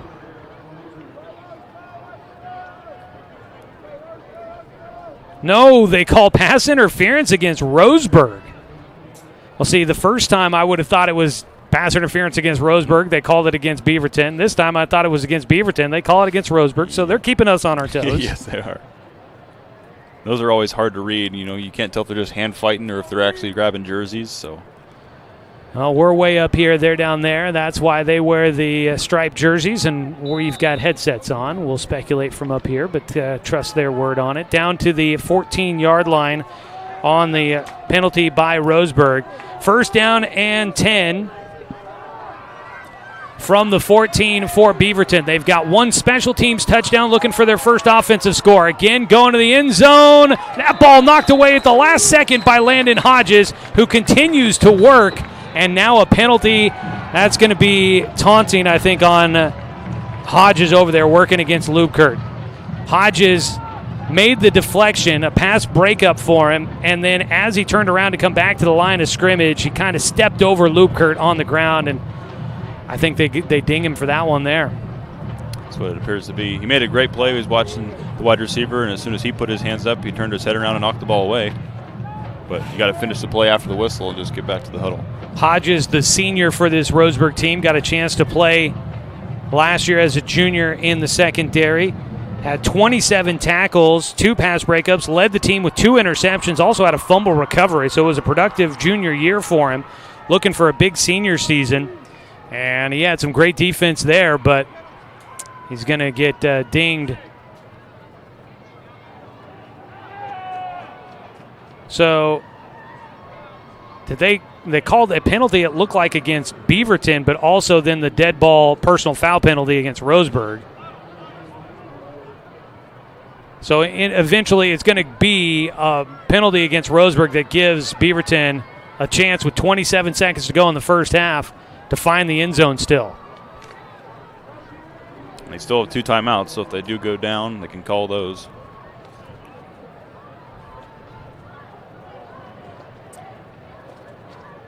So they set the ball down at the 9-yard line.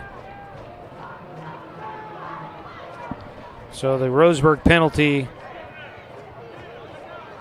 down to the 9. That works out to be just 5 yards. Coach Heiberger trying to either get clarification or try to let the officials know about something, but he gives them a thumbs up. And Roseburg's defense will set up. Trips to the right side for Beaverton. They get first down and 5, so they can still pick up a first down.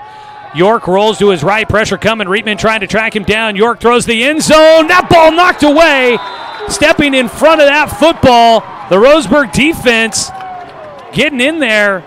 That is a new number for us out there. Paxton Burke, the sophomore. He cut the route short and got his hands on it. That was a great effort play. It looked like he was stumbling there, but he just made a last-ditch effort and dove and knocked the ball away. Yeah, that was a great play to knock that one away on a really nice throw by York. He rifled that one in there, had some good zip on it, but Burke stepping in front helps Roseburg keep Beaverton out of the end zone. 21.7 seconds to go. Second down and 5 from the 9. York looking to pass. They set up the screen, and it is immediately sniffed out. It was Baker, the running back, right in the middle that makes the catch, gets tackled back to the 11. Loses 2 yards.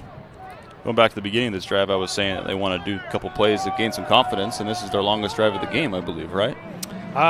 Definitely most plays and most yardage for sure. A couple of big plays, that 20-yard pass completion on 4th down that kept the drive going. And they have definitely gotten this one. They've gotten some help. Both teams have had penalties, but Roseburg's had a couple of big ones that help keep this drive at least moving. And but definitely the most successful drive. Beaverton also started at the Roseburg 42, so they had a short field to start with, and they've been able to make the most of it. 17.1 seconds to go. Baker on that screen play. Nowhere.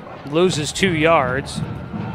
So it makes it 3rd down. They can get a first down at the inside the 5-yard line. They're at the 11, 6 yards to go.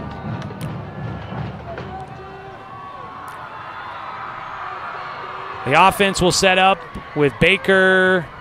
I believe that's Baker. No, maybe not. No, that is Baker in the backfield behind York in shotgun. Looking to pass. Baker stays in for pass protection. Going to the end zone. That ball launched too high. They had a man open. Out there just inside the end zone, Oliver Lubkert right at the front pylon. He was open, but the pass off the target. With those, you try to put them where only a receiver can get them. Like, if you're going to miss, that's a good place to miss right there. So it makes it 4th down with 12.7 to go. Get it inside the 5. You get a fresh set of downs and a chance to keep the drive going for Beaverton. Trying to get their first offensive points of the season. They keep Baker in the backfield, trips to the right side. That's the wide side of the field for the Beavers. Stepping up in the pocket, York has a man spying. He throws the end zone. He's got him there. And it's Lubkert. Touchdown, Beaverton.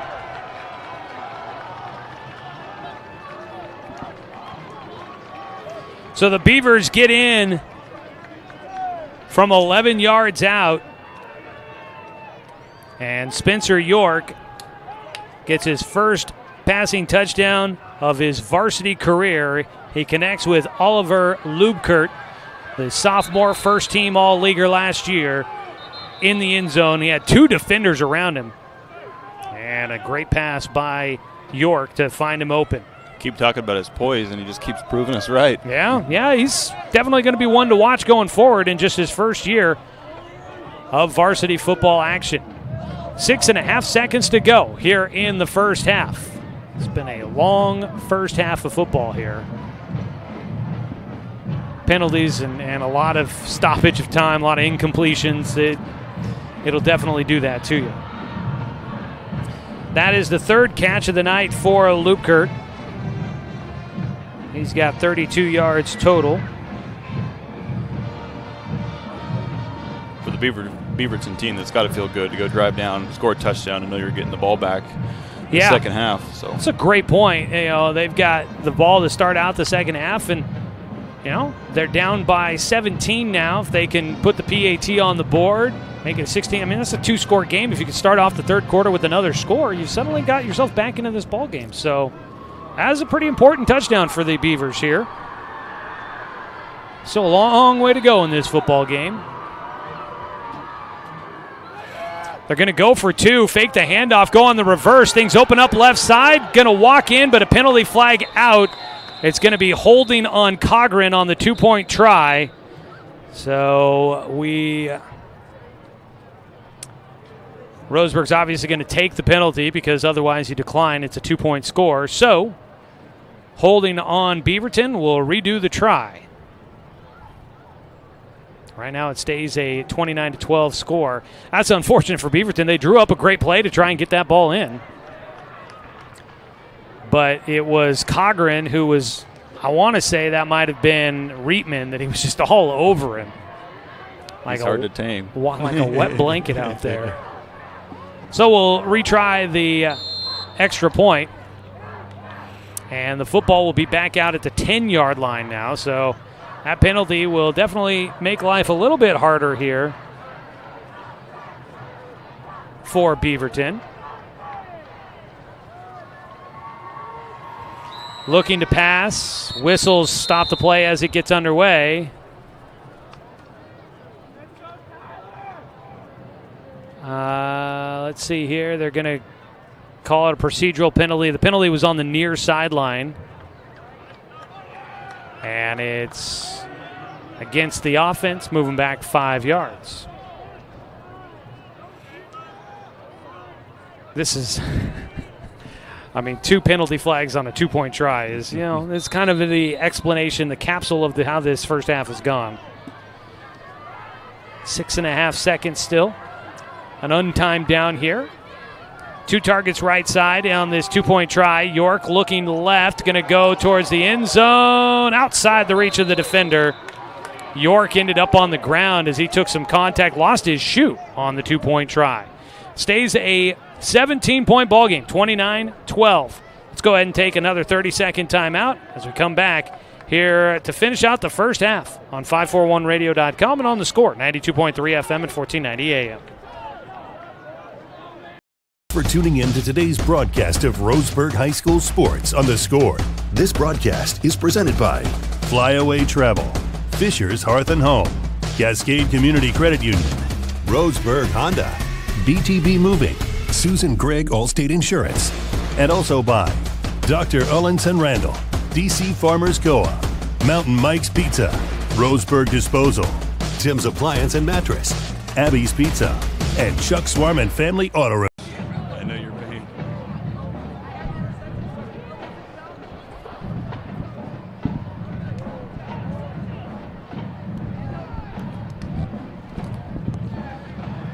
6.5 seconds left to go here in this first half. It has been a slow finish to this first half, but we'll get there. Coming up, we'll have a recap of the first half for you during the halftime break. For those that are watching online with us, we appreciate you joining the video stream brought to you by the Cow Creek Tribe. No, our video person is not having medical issues. Our video camera, the zoom button likes to be a little finicky sometimes, and it is acting up tonight. So she's doing her best to try and not be completely zoomed out and make it seem like you're watching from the roof of Finlay Field's home grandstands, but doing the best we can here. Kickoff coming away with 6.5 to go. It's a squib kick to the middle of the field that takes a high hop to the 21, and Roseburg will fall on it. So they'll get possibly one play in here before the end of the first half.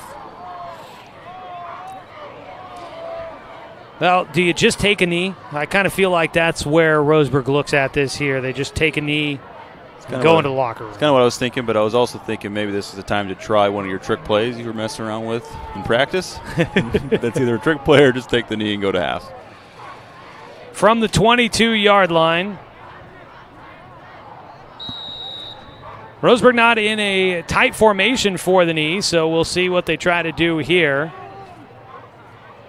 Owen Bentia is in shotgun. The official might be, I wonder if he was asking if they're going to take a knee. No, they're going to pass it out into the flats. Catch made.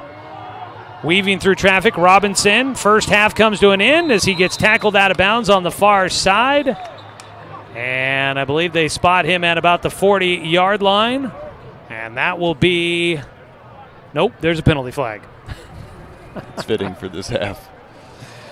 So the pass play went to the 40. There's 2 penalty flags, one at the 28 and one at the 25. And that's going to end the first half. I don't even know if I saw what the call was on the penalty, but that will finish off the first half of tonight's contest between Roseburg and Beaverton. We've made it to the break. It's a 17-point ball game. Roseburg leading 29-12. Let's take a 2-minute break.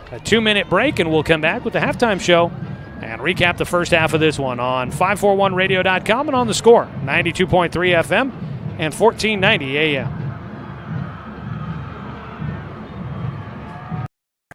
Hey there, sports fans. Thanks for watching this local sporting event online at 541radio.com.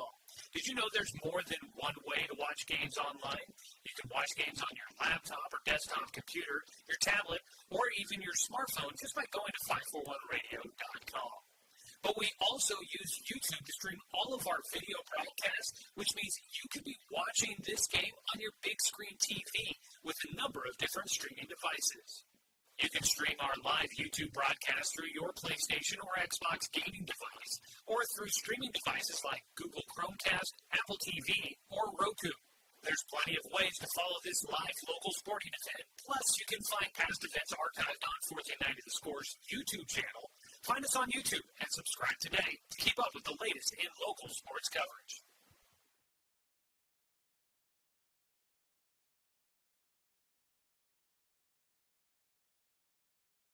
Whether it's across town or across the state, moving is always a chore. So let BTB Moving help with your next move. BTB Moving is a labor-only company offering statewide services such as packing and unpacking, loading and unloading, piano moving, cleaning services, and 24-hour emergency services. BTB Moving is an affordable, veteran-owned company here to help with your next move. Call 541-315-0122 or find BTB Moving on Facebook. That's BTB Moving for all your moving needs. For over 100 years, Douglas County Farmers Co-op has been serving the needs of farmers, ranchers, and homeowners throughout Southern Oregon. Here, everyone is welcome. When you shop with us, you can expect good people, good products, and good advice. No membership needed. Just bring yourself, and we'll provide the expertise and products you need to tackle your next project. Douglas County Farmers Co-op, where everyone is welcome to shop.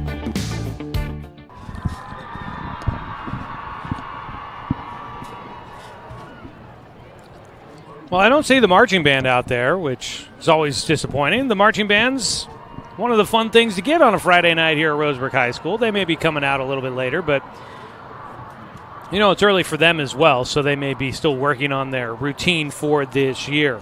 Joey Kieran along with you, Clayton Brelich, as we bring you Roseburg football season opener here from Finlay Field. 29-12 our score at halftime. A long first half for us there, as the Tribe able to jump out to the lead and hang on to it. We'll see how the second half works out. Roseburg looked good throughout much of this one, but a score late by Beaverton, and they get the ball to start the second half. We'll see if they're able to do anything on their first drive of the third quarter and really start to make this game interesting once again. Clayton looking at it. We'll put together some offensive numbers from the first half here, some totals, but Bentia over at 100 yards passing. We've got a 100-yard rusher in Caden Eckel. Maverick Akers, 80 yards on the ground as well. So, Roseburg's ground game leading to some success in the past. It feels like a real balanced attack between the teams for Roseburg out there right now. Yes, it definitely has, and those balanced attacks definitely can set up the rest of the game. Plus the special teams that we've seen, it's just kind of been all-around good game for Roseburg so far. We'll see how things continue. We'll take another quick break here, and when we come back, we'll take a look at some of the numbers from the first half. We're also going to run through all these text messages I get, try to see if I've got any scores. I know I've got some scores to report to you, so we'll pass those along. I'm just not sure which ones to reply to with our score, because I'm in a group text message thing, a chain, and I got a feeling that some people aren't on like iMessage or somebody's messing it up, and it looks like it's going out to all certain different directions. So we'll see how this works out. But I'll try to pass them along our score to those that are up there. KORE, Fox Sports Eugene, they're up there running their Friday night show, and they are asking for scores and helping spread them around, and so that's pretty cool for those guys. So, all right, first half score, 29-12. We'll be back with more of the halftime show and a look at first half stats after this 2-minute break on 541radio.com and on the score, 92.3 FM and 1490 AM.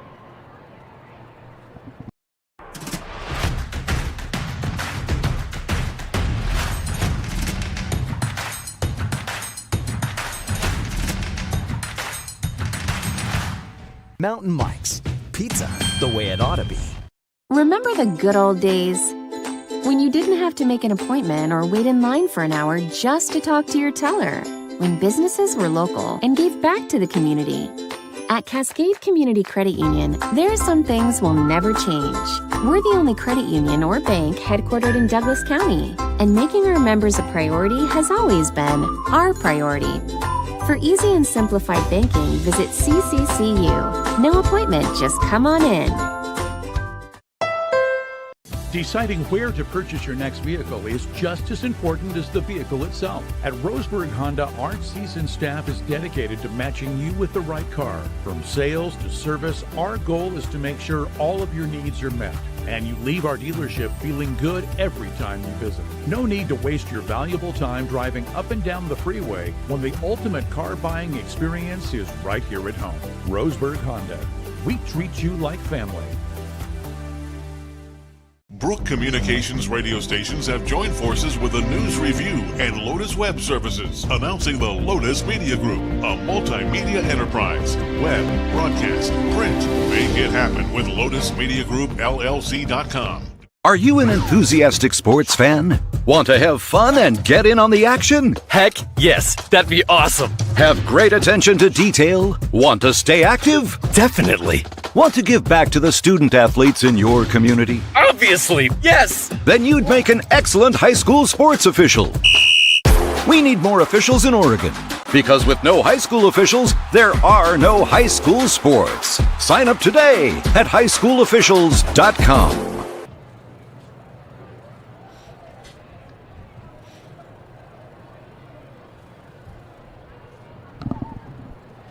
Back here at halftime from Finlay Field, 29-12, our score at the break here. Taking a look at first half statistics in this one, we'll start off with Roseburg as the Indians leading by 17, 310 total yards in the first half. And Clayton, we were just commenting about last year. We knew there were some struggles. They had just tons of injury issues, but I think passing and rushing like 1,100 yards total for the season. Yes. And they're at 300 and one half of football. A huge turnaround here. For sure.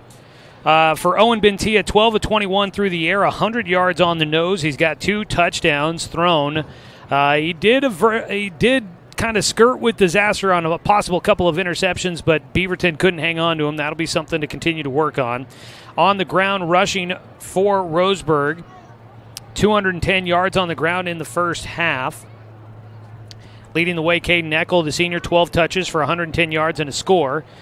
Maverick Akers, the sophomore, 7 carries, 80 yards. Owen Bentia, 1 rushing touchdown on a 6-yard carry, his only carry of the night. Byron Irvin, 6 yards on the ground. Brody Robinson, 8 yards on the ground. Leading receiver with 6 catches is Caden Austin for 60 yards. 2 catches for Landon Hodges, 22 yards, and he's got a touchdown. And also Brogan Rackley, 2 catches for 15 yards and a score. Byron Irvin, 1 catch for 2 yards. McLean Stedman had his first varsity catch for 1 yard. Taking a look at the other side for Beaverton. Let's see here. 1, 2, 3, 4, 5, 6, 7, 8. 3, 6, 7. Yep, got my numbers working out there. So 8 for 16 for Beaverton through the air for Spencer York, the sophomore QB. 8 for 16, so 50%. He's at 59 yards. Does have the 1 TD. He has not thrown an interception. There's been 1 turnover, a fumble by Baker, the running back for Beaverton. That is Max Baker. He got stripped of the football, turned it over. So 59 yards through the air for Beaverton. They've also got, they've struggled on the ground. Let's see, take away, they're at like 55 yards of total offense in the first half for Beaverton. They had the big snap over the head of the quarterback that dropped them back on a drive, and then a missed snap on a punt into the end zone that also cost them some yardage. So team negative yardage of 24 definitely hurts there. But they got some success going at the end of the first half with a couple of drives, but leading on the ground, 19 yards for Baker. Through the air, Lubkert has the 1 touchdown grab, 32 yards on 3 catches, 31 yards for Cogren, and that is Caden Cogren, who has got those 3 catches for 31 yards. So those are the leaders for Beaverton in the first half. They trailed by 17, but they started to see some momentum. We'll see. I think Roseburg might defensively, they're kind of ready to go to the locker room, got out there and just been wearing down a little bit. Maybe defensively they come out of the locker room a little bit energized and looking to try and shut down Beaverton. Yeah, it looked like Beaverton had a lot of success outside the numbers, long slant routes and out routes, but I think Roseburg will definitely make the adjustments like you're saying. Yeah, I think maybe they might go in there feeling good about things, but also looking to probably try to see if they can establish some of the edge that they had early on in that contest. And we've seen Spencer York do a great job of standing tall in pressure back there because Roseburg has been sending all sorts of blitzes here tonight. Yes. We had a quote from his coach that he showed a lot of poise in the preseason and stuff like that, and he's definitely proven it here tonight. Well, we will look forward to seeing what the second half has in store for us. It will be Beaverton football to start things off when the teams come back out of the locker room. We still have a few minutes to go before that here at the halftime break. Today's game is brought to you by Roseburg Honda. Buying a car could be a hassle, but at Roseburg Honda, it's different. Customer satisfaction is their highest priority. Visit Roseburg Honda, where they treat you like family because they are family. We'll take a look at your out-of-town scoreboard by BTB Moving. If you have an upcoming move taking you out of town or across the state, wherever it may be, reach out to BTB Moving. They provide labor services for your moving needs. That's BTB Moving. Veteran-owned, affordable, dependable, efficient, and careful. They've got senior and veteran discounts available. Book now at 541-315-0122 or find them on Facebook at BTB Moving. It's Roseburg football in the season opener here from Finlay Field, taking on the Beaverton Beavers, and we have got a 29-12 score at halftime. We'll take a look at the scoreboard update for you when we come back and get you ready for the second half. Joey Kieran along with Clayton Brelage, Angela Kieran back in the studio, Maddie and Connor, as well as Dale Cranford helping us out back there. Thanks everybody putting together things here for our season opener. Thanks everybody for tuning in and watching online at 541radio.com. The video stream brought to you by the Cow Creek Tribe. Back after a 2-minute timeout here on 541radio.com and on the Score, 92.3 FM and 1490 AM. Successful companies have a very important secret. Good advertising works and makes them money. That's why your business should contact Lotus Media Group. Let us help you cash in with multimedia advertising. Multiple touches from Douglas County's only Google certified partner and most effective advertising platform. Web, broadcast, print. Make it happen. LotusMediaGroupLLC.com. To us, pizza the way it ought to be isn't just our slogan. It's our promise and our passion to give you the best dining experience and the best tasting pizza you expect. For over 40 years, we've been making pizza the way it ought to be. Handmade with the freshest and finest ingredients. Our dough is made fresh daily, and we use 100% whole milk mozzarella cheese and toppings edge to edge. There's pizza, and then there's Mountain Mike's Pizza. Pizza the way it ought to be. Looking for more local sports coverage? CBS Sports Radio 1490 The Score has you covered. Check out our homepage at 541radio.com for sports stories, scores, and podcasts. And follow us on social media. 1490 The Score is on Twitter, Facebook, and Instagram. And take the station with you wherever you go with the 541 Radio app. Download the app in your smartphone's app store and get access to a live stream of the station, sports stories, podcasts, and easy messaging with the station and others. Thanks for tuning in to today's broadcast of Roseburg High School Sports on The Score. This broadcast is presented by Flyaway Travel, Fisher's Hearth and Home, Cascade Community Credit Union, Roseburg Honda, BTB Moving, Susan Gregg Allstate Insurance, and also by Dr. Ullenson Randall, DC Farmers Co-op, Mountain Mike's Pizza, Roseburg Disposal, Tim's Appliance and Mattress, Abby's Pizza, and Chuck Swarm and Family Auto Repair.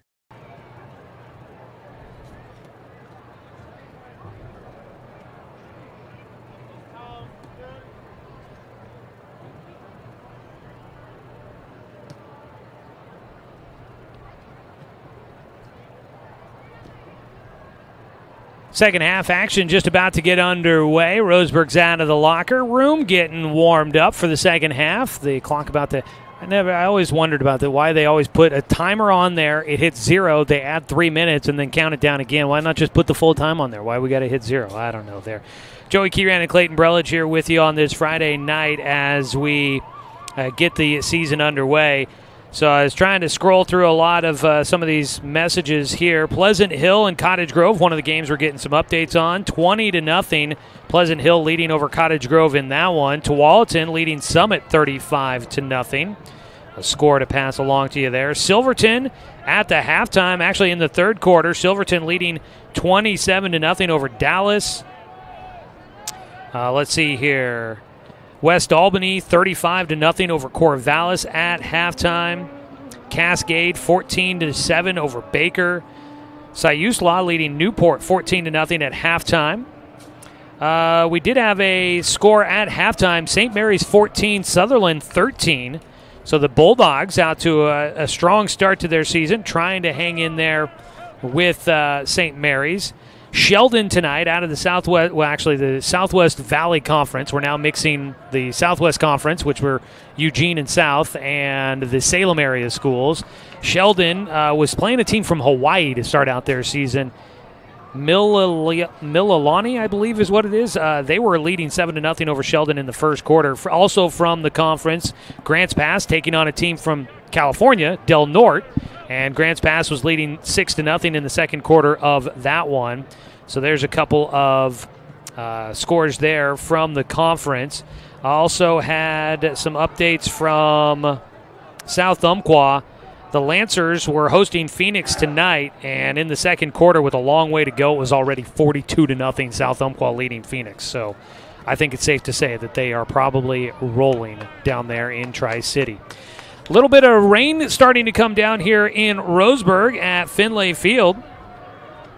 So we'll see how the rest of this one plays out weather-wise for us.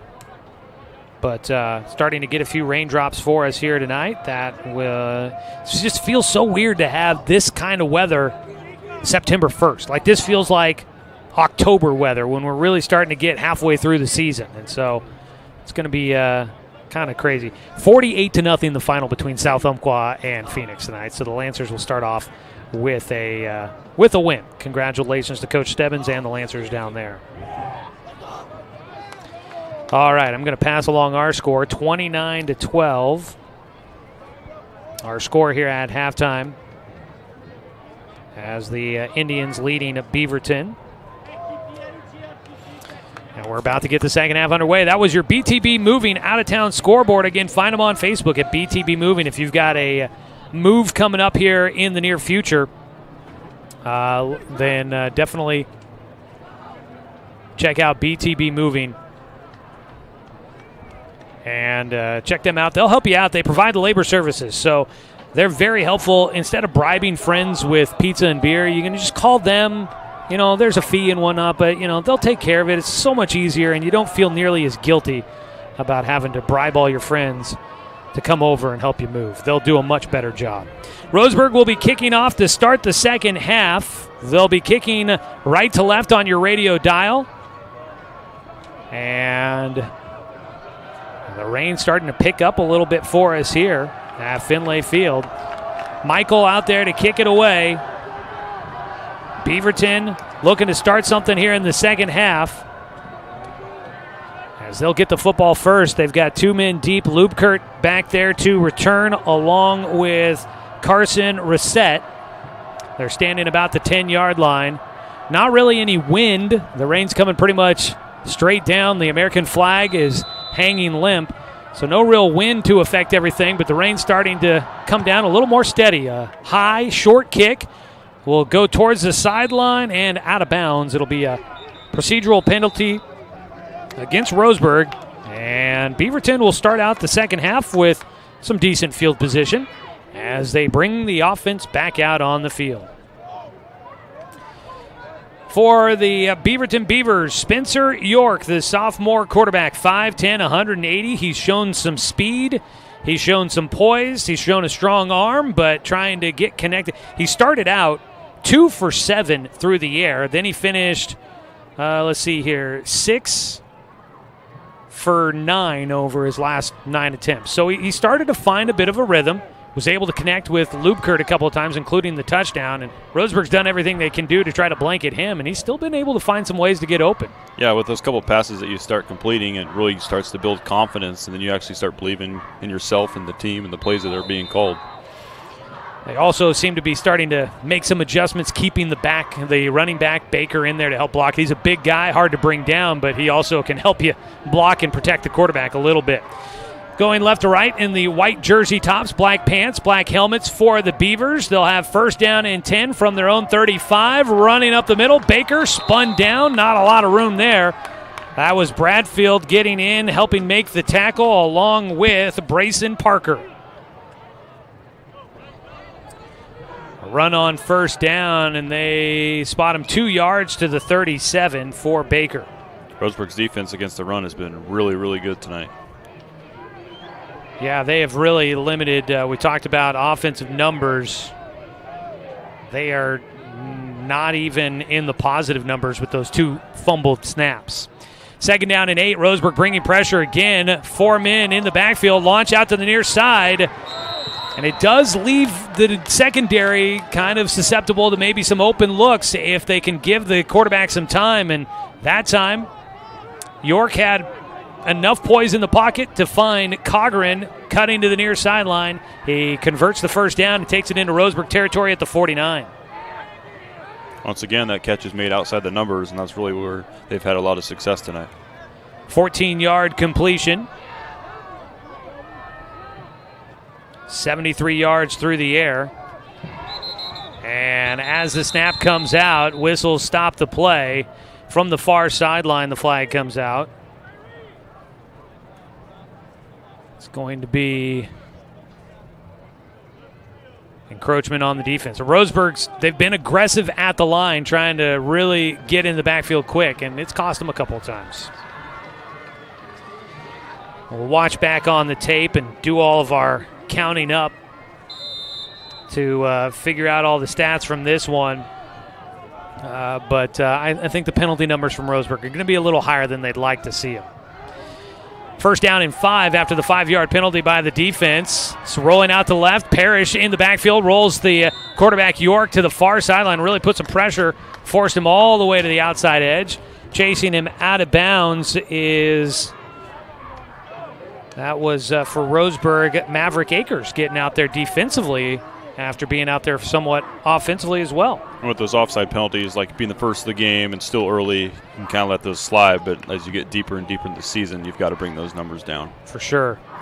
No gain on first down and 5 on the scramble by York. A long way to run for no yardage. He'll set up in the pistol, fakes the handoff, looking to throw quickly. A bubble screen out to the far side. Traffic out there, but Lubkert able to stay, bounces off of a few bodies, including some teammates, to the far sideline where he is knocked out of bounds. He will go out at the 42, picks up 2 on the pass completion, and it is third down. Seeing a lot of effort out of both teams. Both guys catching the ball, running the ball. They're not going down easy. They've been really trying to get everything they can. Rain starts to light up, let up. One of those two. We'll mix it all together. Third down and 3 for the Beavers. Trips on the right side, fake the handoff, rolling to his right. York, a penalty flag is out. He'll tuck it, cuts at the 40, has the first down distance, knocked out of bounds, lost his shoe again. That happened in the first half. But he's out at the 33-yard line. But the question will be, does it stand? It will not. Block in the back against Beaverton. And so from the 42-yard line, they needed 3 yards to convert the first down, and they won't get it on that play. They'll try it again, but it's going to be much longer. Takes it back to the Beaverton 48. It's very hard for a team. You get all excited, you got the first down, then you get that penalty, and now you're backed up about 12 yards. 10 yards where they end up counting that one off too. So, yeah, it's a killer. Penalties can do that to you real quickly, and we've seen plenty of them here in this one. It's made it for a bit of a disjointed game at times. As we enter the 9 o'clock hour, we'll try to get a legal ID in here real quick in just a moment. After this third down play, 3rd down and 13 with 10:52 to go in the third quarter. Roseburg, guys right over the football, trying to put pressure. York steps up in the pocket, gets swallowed up in the backfield, and Roseburg will come up with a sack. It's Bradfield that gets the sack and forces 4th down. Before the 4th down play, let's pause 10 seconds for station identification. This is Roseburg football on The Score.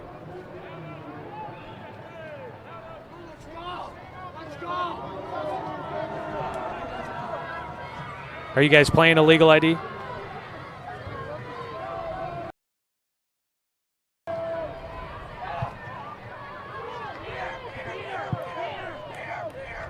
So the punt away, and it's down to the 36 Roseburg side of the field. So the Indians will have it for their first time here in the second half after forcing a punt by Beaverton. And, well, their first drive started with good field position. They could not keep it going, and now we'll see if Roseburg can really kind of put their foot on the gas pedal and start to pull away and really kind of break the spirit of Beaverton and start to get them looking forward to the bus ride home. Once again, those penalties are a killer.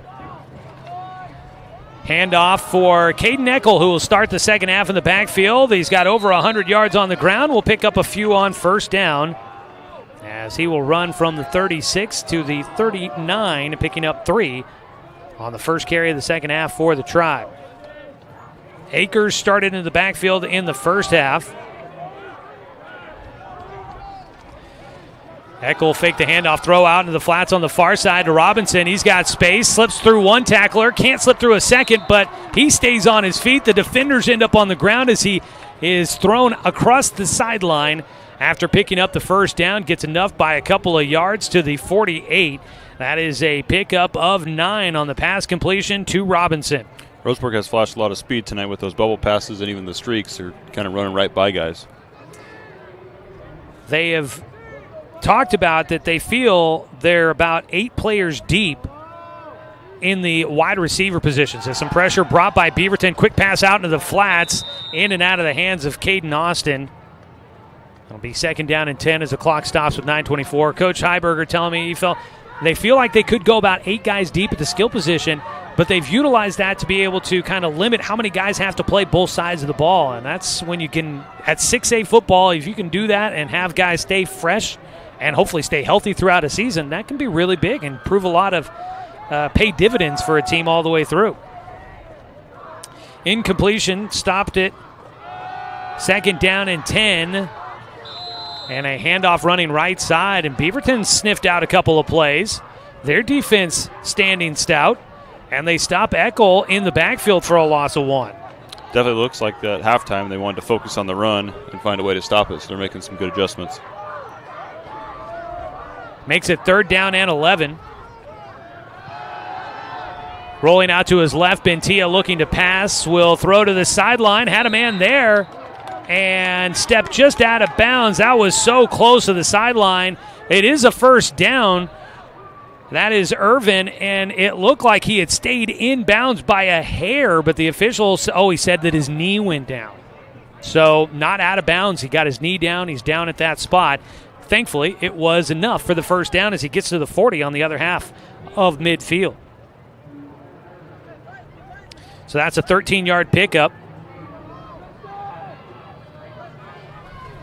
for Byron Irvin.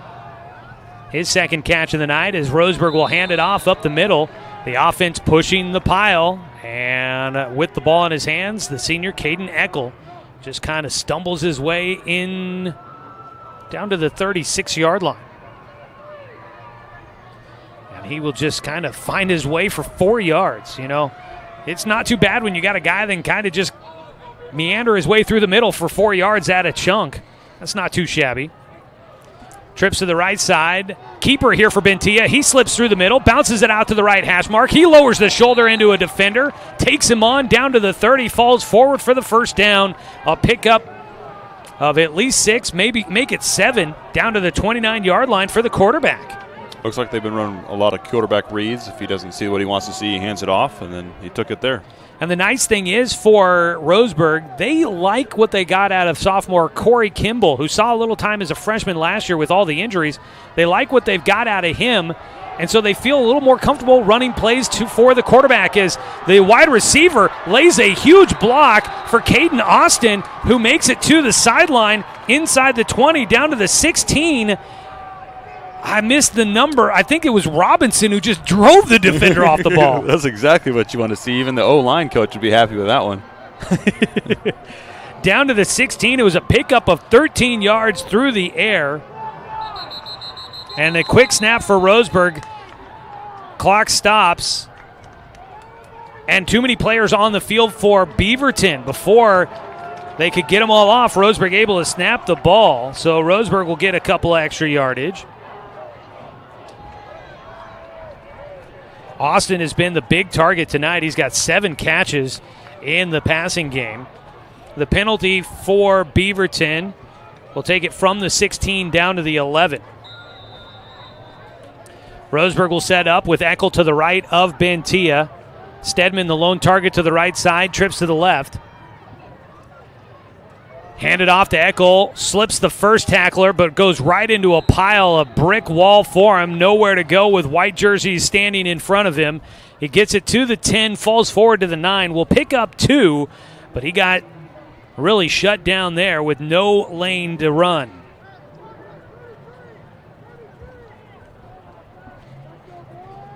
In the red zone, second down and short for Roseburg. Pistol formation, trips to the right. Bentia gives it to Eckel. Things open wide up the middle. Touchdown, Roseburg. The senior will get his second of the night. Caden Eckel. A touchdown run from 10 yards, make that 9 yards out. And he will help Roseburg stretch the lead 35-12. And that is a big score for the Tribe. Out to try to punch the PAT through. Michael will kick it away. It's through the uprights. And Roseburg pulls ahead 36-12 with 7:02 to go in the third quarter. A big score to start the second half for the Tribe. We'll come back after a 30-second timeout on 541radio.com and on the Score, 92.3 FM and 1490 AM. Whether it's across town or across the state, moving is always a chore. So let BTB Moving help with your next move. BTB Moving is a labor-only company offering statewide services such as packing and unpacking, loading and unloading, piano moving, cleaning services, and 24-hour emergency services. BTB Moving is an affordable, veteran-owned company here to help with your next move. Call 541-315-0122 or find BTB Moving on Facebook. That's BTB Moving for all your moving.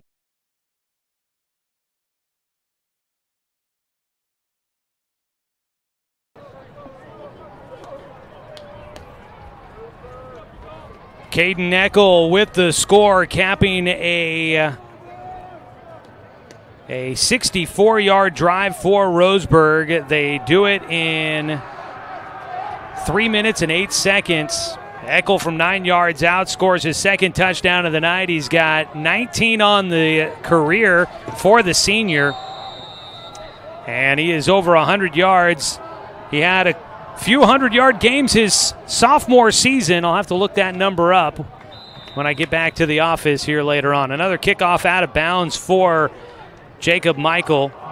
And so Roseburg will give Beaverton the ball at the 35 with 7:02 to play. 127 yards on the night for Caden Eckel. That will cut into his number to try and reach 2,000 for his career.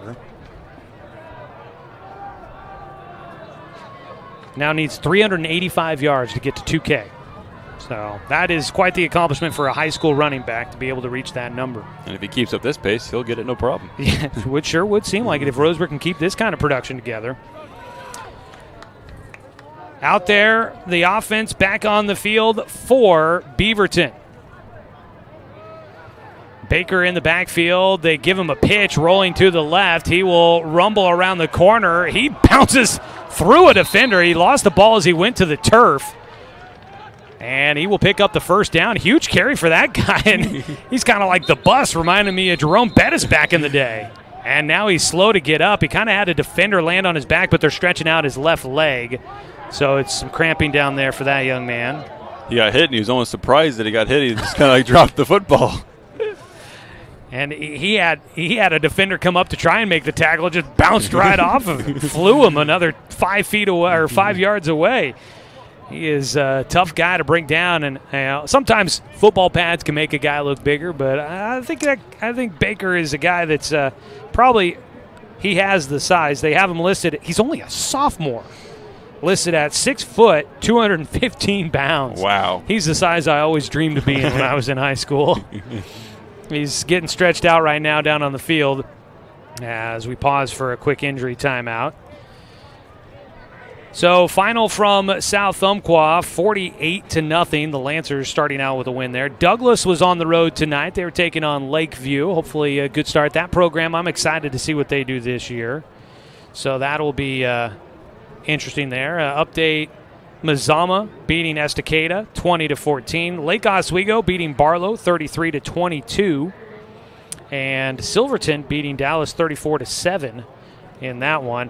Some scores from yesterday as we continue your updates on the BTB moving out-of-town scoreboard. Some future opponents for Roseburg coming up. Yesterday, they got their season underway. Tigard beating North Medford 27-7. That was a road game there for the Black Tornado to start out the year, so they start out 0-1. Nelson, week 2, to next week's opponent for Roseburg, shut out by West Lynn 37-0. Now, that West Lynn is the reigning state champions, so you know they're good. Not necessarily surprising to see that they dominate, but Nelson was a team that last year was a pretty strong program. They're only like in their third year of the school existence, and so they've been progressing really well for a new program. But Nelson, in the preseason 6A poll, was voted number 10 in the state, so you thought they might put up a challenge against West Lynn, and they get shut out yesterday to start out the season. So will be interesting. It definitely be a big test, and it's a long drive, much like what Beaverton's doing today. It's going to be a long drive next Friday night for Roseburg going up there to Nelson. So North Salem, we'll see them later on in the season here at Roseburg High. Out of that new Southwest Valley Conference that includes the Salem schools. North Salem, a 35-6 winner over Roosevelt, so they start with a win. Other teams in the conference, West Salem, we don't play West Salem this year, but they are in the conference. They're taking on Sherwood at home tonight. Sheldon, we talked about them against Mililani, Hawaii. I'm happy that I don't have to say that one regularly. They're playing tonight. Del Norte, California against Grants Pass. They're down at Mel Ingram Field for that one tonight at 7 o'clock. South Medford at Spiegelberg hosting Mountainside. That was the week 1 opponent last year for Roseburg. And Mountainside was a tough team. They got a new head coach this year, but it'll be interesting to see how that one plays out. McNary finished winless last year, tied with Roseburg for last in the conference last year. We'll see if McNary can bounce back this year. They're hosting McMinnville. And Sprague, a team that Roseburg played last year, will get to host the Olympians this year. They're hosting Liberty tonight as we take a look at the conference schedule there for other teams around the region. Up and limping to the sideline, getting some help out there, so maybe a little more than just cramping for Max Baker. And that's unfortunate. He's a young man that was running really hard out there. Liked what we saw out of him. He didn't get a lot of touches, but he was doing a good job in pass blocking as well. And he could be missed for this Beaverton offense if he is not back out on the field here tonight. And we're talking about making the team one-dimensional. You can really kind of know what they're going to do, and that might end up happening to Beaverton tonight. Baker just came off of a 10-yard run on the last play that we had before that stoppage for the injury. So it's 1st and 10 from the 46 and a pass to the left side out of the reach of Oliver Lubkert. And he could not haul that one in on the sideline. Incomplete, 2nd down and 10. Rain's kind of picking up once again. 6:48 to go in the third quarter. Stay tuned in the post-game show. When we get there, we will have your Mountain Mike's Pizza player of the game coming up. 2nd down and 10, pitch it to the near side. New back in the backfield running hard, a penalty flag out. The new man back there going to carry for a couple of yards. That is A.J. Arneson, and he will take it to the 48-yard line, but we'll see if this stays. I got a feeling that was in the area holding. Guess who's on the play and the tackle? It's Tyler Reitman again. That young man is going to rack up a pretty good total. Had 33.5 last year. And he's going to be a guy to watch out there everywhere. May at some point see him in the backfield for Roseburg offensively. I know they liked what they saw out of him, but they may have found some other options that they can rely on back there. So they can just let him focus on being a linebacker, which he's obviously really good at. Like we were saying earlier, Coach Heiberger was saying they're pretty versatile, and they have 8 guys, you were saying. So. At wide receiver, they feel like they're really deep at the skill position this year, and that'll help them out.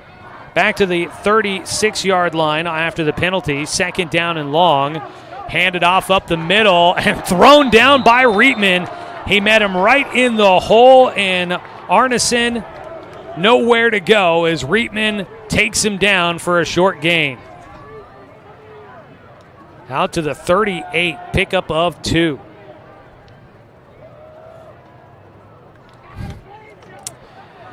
Clock running, 6:13 to go in the third quarter. And it's 3rd down and 18. 3-man front, Roseburg dropping back in coverage. York looking to pass, going to air it out way downfield and through the hands of the safety. Roseburg had an interception, but unable to bring it in. Brogan Rackley, you and I were never guys that were out there catching the football much. I know I wasn't. That's why I played defense. You're a big guy. I know you were on the line, so you probably weren't much of a pass catcher, right? Not even close. No. Rackley, I will give some critique from up here, but I know that it would have been different if I was down there. Got to high point that. Yes. He waited to come down to try and catch it like it was a punt and cradle it in. Get up there, be aggressive, high point that ball, and maybe he's got a better chance of pulling in the interception. Instead, it's an incomplete pass, and the punt unit will come out for Beaverton. Left-footed kicker gets a nice boot behind it.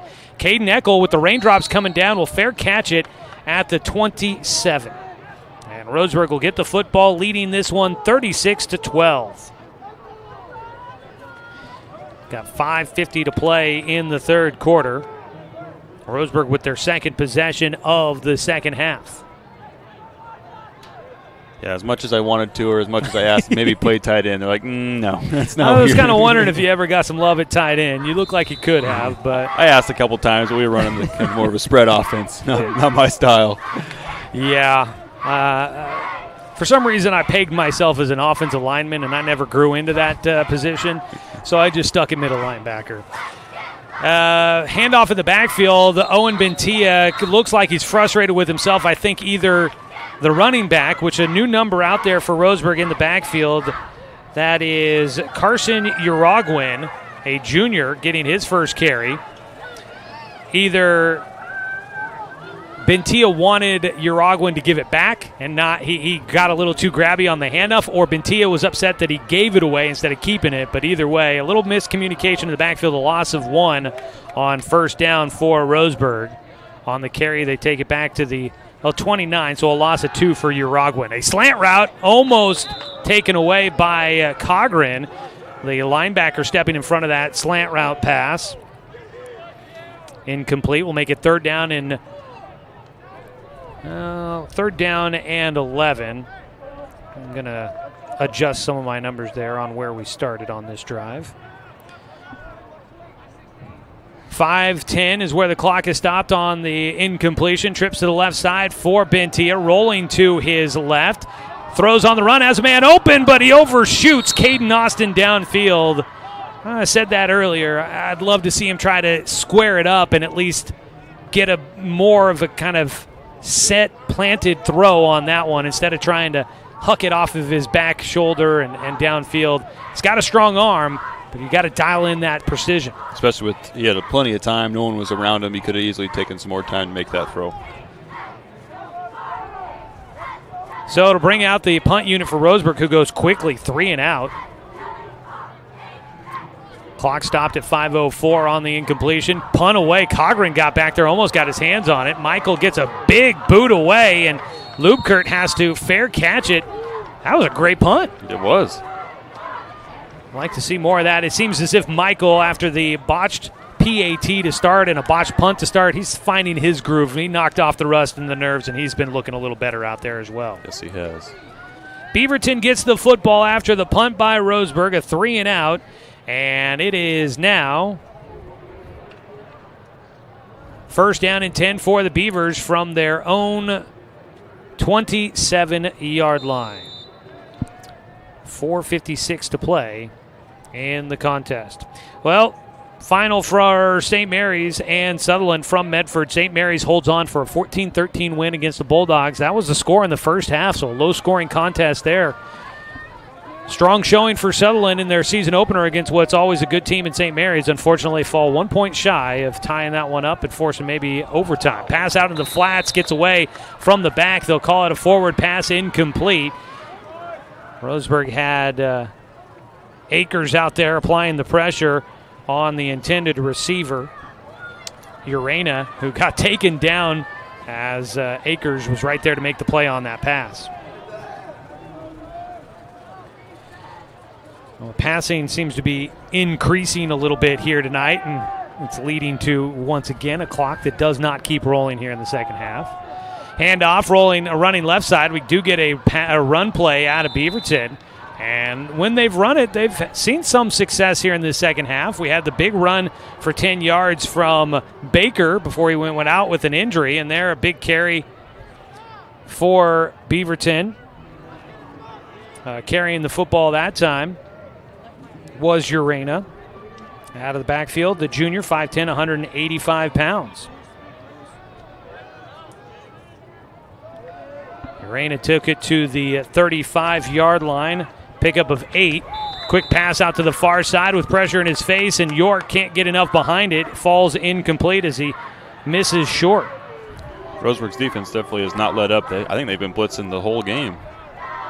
It really feels like they have been on every single down, been sending at least one guy, usually multiple. 4:13 on the incompletion. 4th down and short for Beaverton. They're not going to try anything tricky here on their own side of the field. Still a whole fourth quarter to go. Kick away, and a fair catch for Eckel will set up Roseburg at their own 40. So both offenses come out and go 3 and out. We get 3 straight punts. And neither team's been able to do anything since Roseburg scored a touchdown on their opening drive of the second half. That came with 7 minutes to go, and we've seen about 3 minutes for both sides and no activity on the scoreboard. So whatever they did at halftime for both teams, it's been working, on defensively at least. Yeah. Roseburg's offense going to try to get things back up and running here after their 3 and out. Bentia hands it off to Eckel. He goes left, cuts back to the right, gets drugged down. Getting his hands in on the play for Beaverton, Nicholas Wardwell. Able to get there and make the stop, and now Roseburg's got a man down, and I believe that's Eckel, and that's unfortunate there for him. He's been having a heck of a night, and the senior is in some pain. Dang it, the thing you don't want to see. He carried it out to the 44, picked up 4 yards on that run. Puts him at 131 for the night, and they roll him over out there on the field.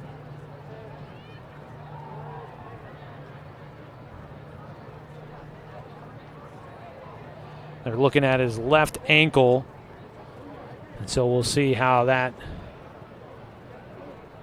works out for him. Let's go ahead and take a 30-second timeout. 3:50 to go in the third quarter. Roseburg leading 36-12 over Beaverton here on 541radio.com and on the Score, 92.3 FM and 1490 AM. Thank you very much, guys. For over 100 years, Douglas County Farmers Co-op has been serving the needs of farmers, ranchers, and homeowners throughout Southern Oregon. Here, everyone is welcome. When you shop with us, you can expect good people, good products, and good advice. No membership needed. Just bring yourself, and we'll provide the expertise and products you need to tackle your next project. Douglas County Farmers Co-op, where everyone is welcome to shop.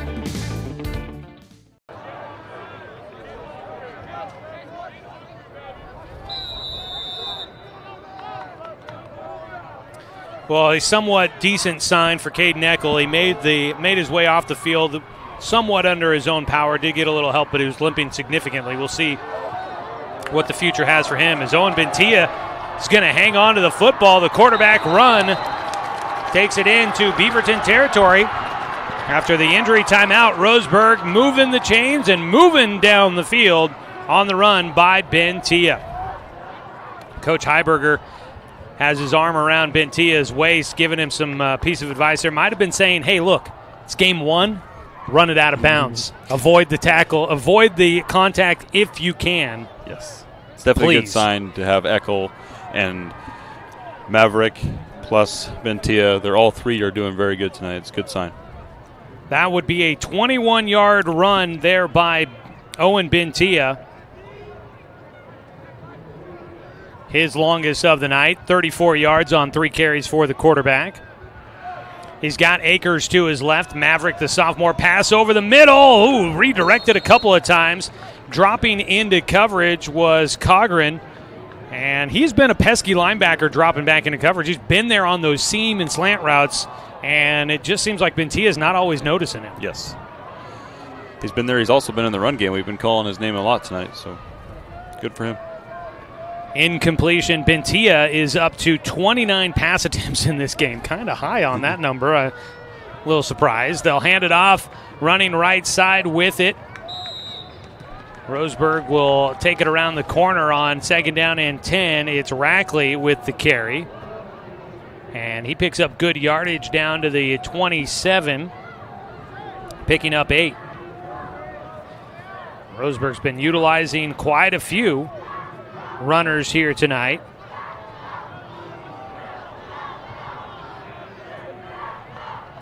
Set up with Bentia and shotgun. Fake the handoff to Akers. Pass it out to Austin. Looking to get the first down. Got the jersey. He tries to spin out of it. He's on his feet. Gets driven back. His forward progress takes him to the 26. And that's right at the sticks. Will it be enough for the first down? A lot of effort there for Austin to pick up 1 yard.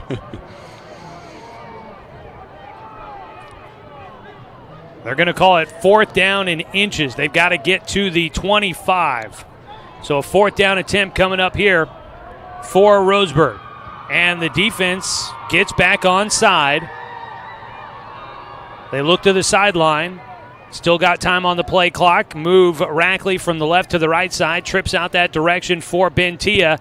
He turns and hands it to Akers. Things open up left side. He's got space for the first down. Picks up a couple extra before he is wrapped up. And into the 21-yard line. A pickup of 5 on 4th down and a yard for Maverick Akers. The sophomore having a great showing in his first varsity action. 85 yards on the night for him. Stedman will spread out wide to the right side. Austin, Rackley, and Irvin to the left. No tight end in the formation for Roseburg. Looking to pass, have the slant route, and it was just out of the reach of McLean Stedman. And that young man, another sophomore out there for Roseburg, he was in the right spot. He was. Just let him a little bit too much, but by week 2 or 3, the timing might be a little better. That's probably going to be a touchdown every time.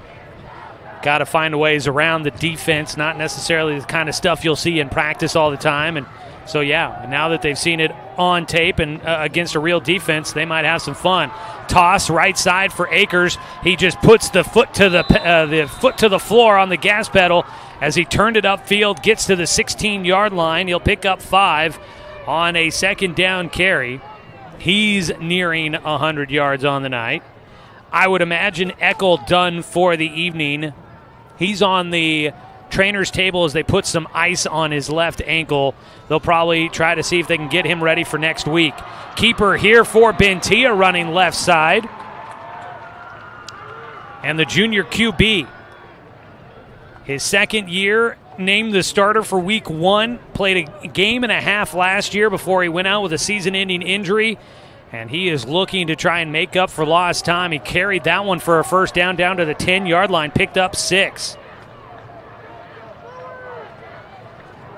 Fake a couple of handoffs, give it to the second man. That's Akers. He bounces to the outside. The sophomore is in. Touchdown, Roseburg.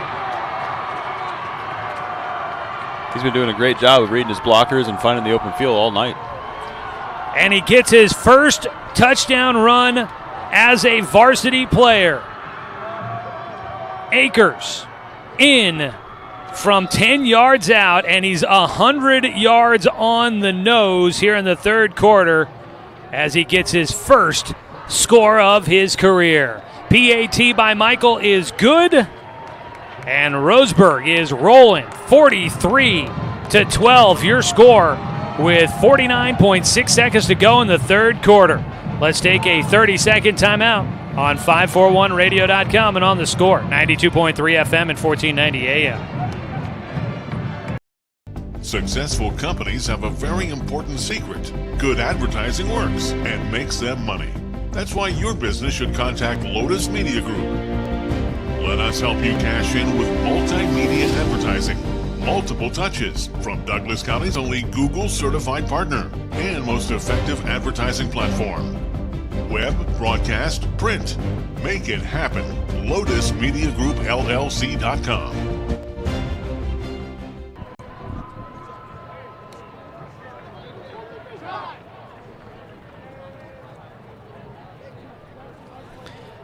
Just under a minute to go in the third quarter as Roseburg punches in its second half rushing touchdown, the first of the career for Maverick Akers. Runs it in from 10 yards out. And the kick by Michael makes it a 31-point lead for the Tribe. 43-12 with the fourth quarter still to go. Some numbers on the performance here tonight from the Tribe as Michael gets a low toe punch towards the sideline and again out of bounds. And again at the 35-yard line for Beaverton. So taking a look at it, last year Roseburg's most points in a game came against Grants Pass in the season finale. They put up 26, most points in a game last year. We said they had 310 yards in the first half, and we'll look and try and get you some numbers for the second half. But last year, their most total yards in a game. They had 310 in the first half in a game, was Grants Pass in the final one last year, 258 yards. So, needless to say, for those of us that were here last year for that season that was at times tough, due to a lot of injuries that just really put them behind the eight ball, this has been a refreshing sight to start things out and a promising start for the Roseburg Indians. Defense has been absolutely lights out as the ball comes out at the end of the play. Roseburg gets a bunch of defenders in the backfield. They tackle Urena, who, as he's going down, lost the football. It is taken down back to the 28-yard line. So Urena was down at about the 34. And then the fumble took it all the way back to the 28. So a loss of 7 for Beaverton on the play. Low snap again as the clock running out on the third quarter, and the ball's loose. Roseburg might have grabbed it. York tried to get on it. He could not. Roseburg will come away with the football. It's Caden Luther who gets the fumble recovery, and that might just be, may not be the final nail in the coffin. We got a whole fourth quarter to go still, but that could just be the turning point to really seal this one for Roseburg. Definitely feels like it. And on the sack, Tyler Reitman. Huge couple of plays there for the Tribe. Force a fumble on the run play, and then a low snap. They put the pressure on, and Spencer York can't jump on it. Roseburg gets the football with 1.5 seconds to go here in the third quarter. They start off with the football at the Beaverton 13-yard line. They hand it off. No, keeper for the quarterback. Pitch out to Austin. Austin makes one cut. Out to the outside. He's at the numbers. Can he get the edge? He's in! There was less than 2 seconds to go in the third quarter, and Roseburg scores again. The Tribe will stretch it out to a 49-12 ball game, pending the extra point. Caden Austin on the pitch. I believe Corey Kimball had come into the game at quarterback. He tosses it out to Austin, who takes it to the house from 13 yards out. And they're showing us what the depth that they have. Whoever they put in there, they're being successful. So. Michael, the right-footed kicker, splits the uprights. Into the third quarter, Roseburg a 50 burger tonight. 50-12, they take the lead, and I think we get a running clock for the fourth quarter. Into 3. It is 50-12. Roseburg in front of Beaverton. Let's take a 1-minute break and come back with the fourth quarter on 541radio.com and on the Score. 92.3 FM and 1490 AM. Deciding where to purchase your next vehicle is just as important as the vehicle itself. At Roseburg Honda, our seasoned staff is dedicated to matching you with the right car. From sales to service, our goal is to make sure all of your needs are met, and you leave our dealership feeling good every time you visit. No need to waste your valuable time driving up and down the freeway when the ultimate car buying experience is right here at home. Roseburg Honda. We treat you like family. Are you an enthusiastic sports fan? Want to have fun and get in on the action? Heck yes, that'd be awesome. Have great attention to detail? Want to stay active? Definitely. Want to give back to the student athletes in your community? Obviously, yes. Then you'd make an excellent high school sports official. We need more officials in Oregon, because with no high school officials, there are no high school sports. Sign up today at highschoolofficials.com.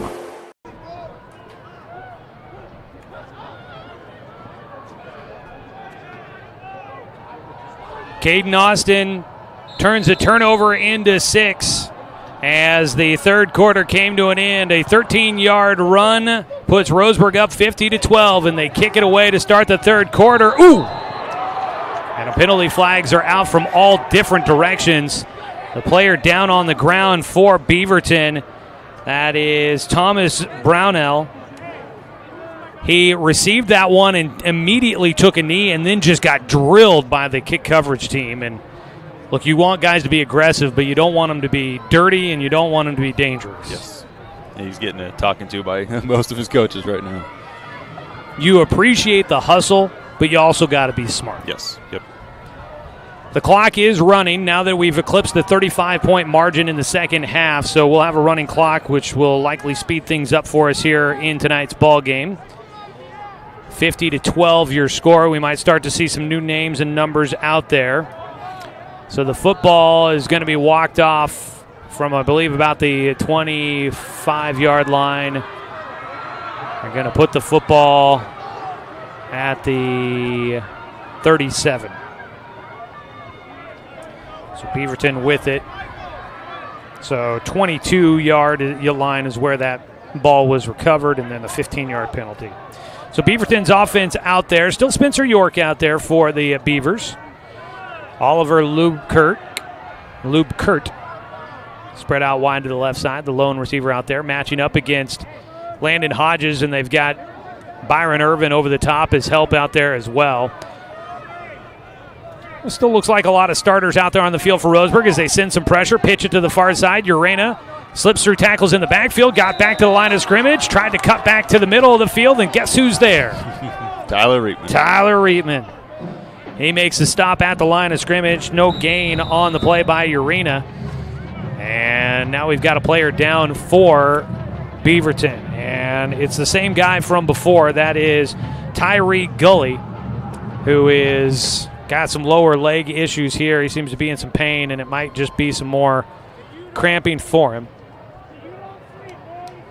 So Roseburg, as mentioned, it's a breath of fresh air for the Tribe here tonight to start out the season, and this is kind of, we got some glimpse of it at times. You know, that week 2 game last year against Nelson here at Roseburg High, Owen Bentia, his second game as a starter. Roseburg was down by 2 going into the locker room.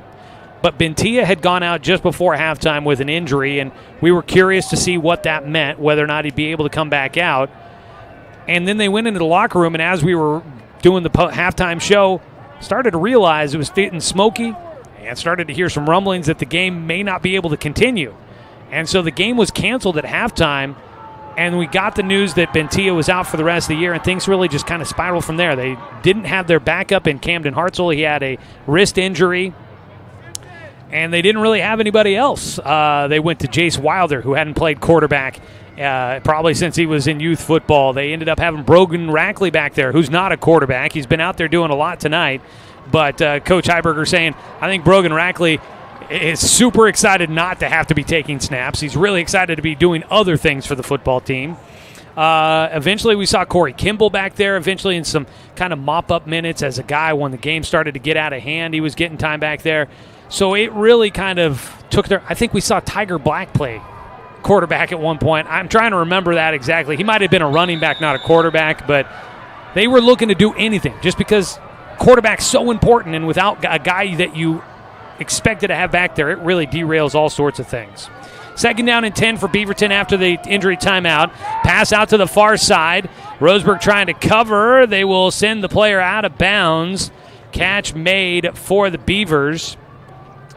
And on the reception is Michael Braden. Gets his first catch of the night. And for Braden, he takes it out to the 45-yard line, a pick of 8. And I know coming from last year, it feels good to be on the opposite side of winning a football game and not being the one that's down by a whole lot. Yeah, definitely does. York will pitch it out to the left side. Urena cuts up field. He'll have the first down as he gets tackled from behind, falls forward towards midfield. So the run play works for the first down. Clock running at 9:28. So they get to the 49-yard line. Beaverton's half of the field, so a 4-yard pickup for Urena. Moves the chains. For Roseburg, Hodges still out at a defensive back position. You've got some new names on the defensive side on the line for Roseburg. We'll try to get you some names here. Pass into the flats left side. Catch made. Stepped out of bounds and got drilled. I thought he might have stepped out sooner. Apparently stays in and then gets drilled out of bounds. Max Spear on the catch. And Spear takes it to the 44. 7-yard completion.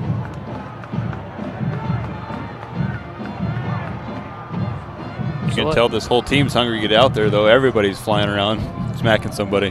Liam McAllister, one of the new defensive linemen. You've got Caden Corpa in the middle at a nose guard. And also William Gathers on the left end position.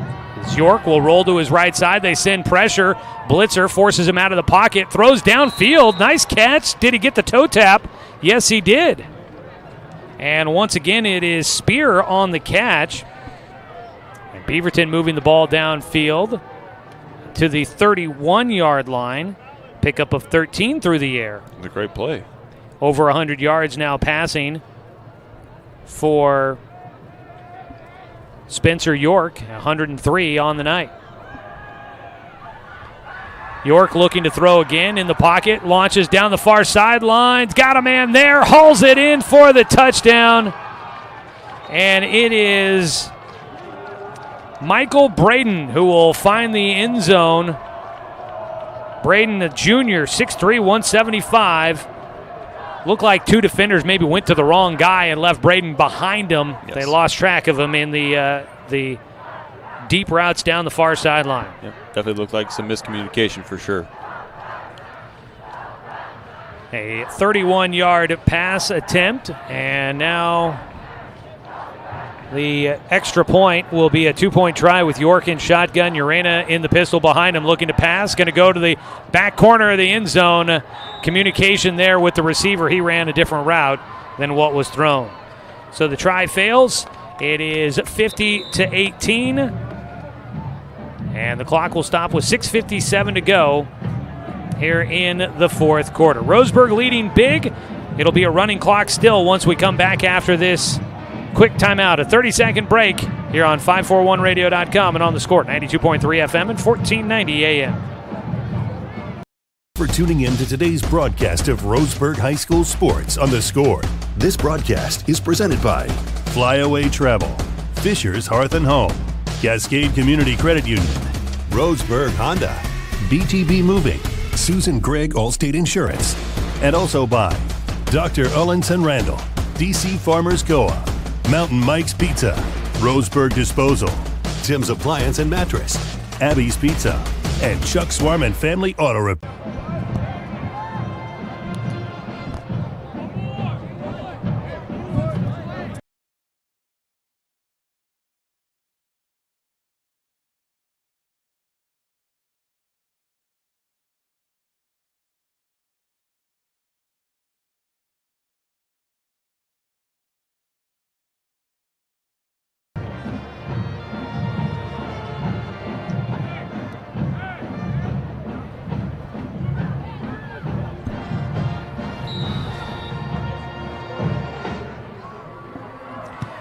Kickoff away here with the fourth quarter continuing. The ball is loose. Roseburg will jump on it.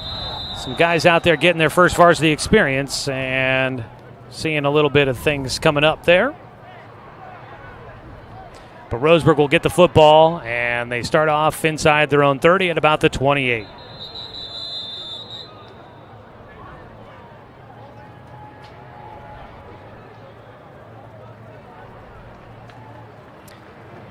So Roseburg here in the fourth quarter, leading at 50-18 with 6:41 to go. They stopped the clock briefly after the kickoff by Roseburg. Beaverton had an injured player on the field, and now we'll wait here for a moment to get things back underway. 50 points here tonight for the Tribe. It's a good tone setter, I'd say. Yes. Yeah. You can't feel too. I mean, I don't think you could watch the tape and pick out everything you did wrong in a game. You could still say we scored 50 points. I think you're going to be pretty happy about things. Yes. But yes. Always things to work on, that's for sure. So first down and 10 for Roseburg. It is Corey Kimball, the sophomore, that'll get his second snap of the game. He was out there on the pitch for the touchdown to Caden Austin at the end of the third quarter. And I got a feeling he's going to do a lot of handing off here. He gives the ball to Carson Uragwin, who has had a couple of carries now. Uragwin from the 28 takes it out to the 32 for a 4-yard gain.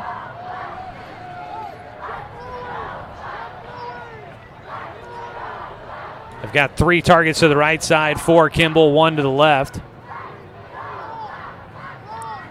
Roseburg will let the clock wear down. The back judge throws up the arm. Play clock running down for Kimball. He'll take the snap. He's going to pass it down the seam. Oh, just outside the reach of the intended target. And here we go. I say that he may just be handing it off a bit, and they go deep. It looked good, though. Everything but just a little bit of an overthrow, but everything beyond that looked good. Well, he might have been a little excited. He had his first deep passing attempt of the night. Can't blame him. Jaron Dory, the junior wide receiver, the intended target just out of his reach. And it'll be 3rd down and 6. Kimball did get some time last year, played in 4 games. He passed for 139 yards. He actually was Roseburg's leading passer when it came to touchdowns. As he hands it off, weaving through traffic, I believe Uragwin again on the carry. Yep. He will run the football to the 36, a pickup of 4. And it's going to be the punt unit coming out on 4th down and 2. So last year, Corey Kimball played in 4 games, completed 12 of 17 passes for 139 yards, 3rd most on the team. Kind of tells you a little bit about how things went at quarterback. But he had 2 passing touchdowns, most on the team last year. Brogan Rackley had a passing touchdown as well last year. 3 passing touchdowns last year. So, Kimball got some good time, and I've heard good things about him, his offseason work, and how he looked in camp. Really, he pushed Owen Bentia for the starting job, so they feel like they had 2 decent options at that position. As the snap on the punt gets through the hands of Michael, picks it up and gets a kick away. And, for what that was, that'll turn out all right.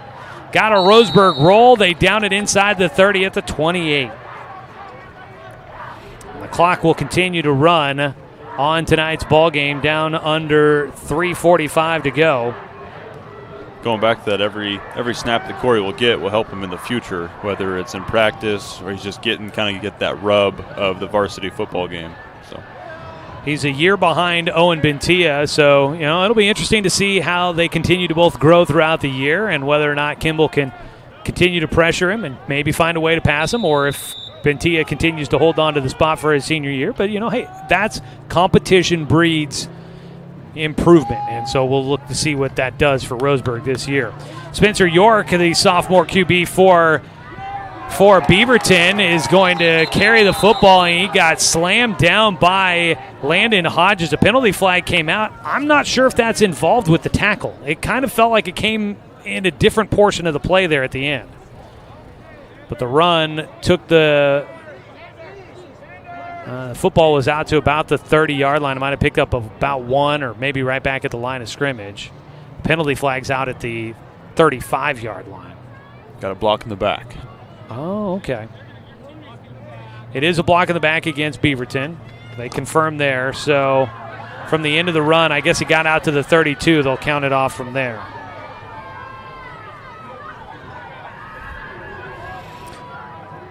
So it'll move it back to the 22-yard line. And it will stay first down for the Beavers. Clock is still running. So they will get back up to the line of scrimmage with 2:09 to play. Roseburg with some new names out there. We'll try to get you a couple of identifications of those. York looking to pass. Roseburg sent some pressure, but they dropped a lot of guys. York launches, has a man wide open down the field, caught on the run, tackled from behind. And that'll move the chains quickly. Timeout. They'll stop the clock with 1:47 to go. The catch made for Beaverton, Max Spear. He's had a big fourth quarter with a couple of big catches, and that one the biggest. And once again, Spencer York scrambling out of the pocket, finding somebody open. Went from the 22 on Beaverton's half of the field to the 18 on the Roseburg side of the field. So let's see, that pass completion goes for 60 yards. Whew. So Spear, he's going to jump his total up there. He's up to 78 yards on the night. Roseburg, one of the linebackers out there, Landon Simpson, getting a chance to play here in the fourth quarter. Carson Tyler now at the nose tackle position for the Tribe. Also in on the line is Colby Batchelor. In the backfield, we just said his name. Landon Simpson gets in on the quarterback, Spencer York, tackles him for the sack. And that sack takes him back to the 26-yard line, a loss of 8 for Spencer York. And they call timeout again for Beaverton, trying saving the clock with 1:40 to go, trying to get one more score on the board. Beaverton was also a team that struggled offensively last year. They, I believe, graduated. They must have graduated a quarterback because York was a freshman starting on JV last year, but Beaverton only averaged 13.5 points a game last year. Their season high was 41 in their one win against Aloha. So they averaged 13.5. Roseburg averaged 7.8 points a game last year. So they were two of the worst offenses in 6A football last year, to put it bluntly. Second down and long, 18 to go. York rolling to his left. Simpson rolling in again will put some pressure as the pickoff on the sideline. Roseburg takes it away.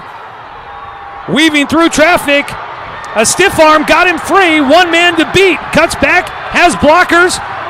The return to the 20, out at the 17-yard line. A penalty flag out at the end of it. Roseburg will not care as Jaron Dory, an interception and a return into the red zone for the Tribe. Roseburg is going to seal this win with a big interception. Their second takeaway of the night. And Jaron Dory has the first interception of the season for Roseburg. Had a fumble recovery. Actually, we've had 2 fumble recoveries, right? I feel like that's right. That might be the third takeaway. You had Caden Luther with a fumble recovery here in the second half, and Jacob Michael with one. So 3 takeaways tonight for the Roseburg defense, and they haven't given it away. Ball is spotted at the 14, and I think they're going to call for a late tackle out of bounds on Dory, who stays in the game for the offensive side. Do they get them the ball? That's what I would say. Give him the ball. Let him see if he can finish this off. Well, Roseburg may not even get a play in. The clock is continuing to run.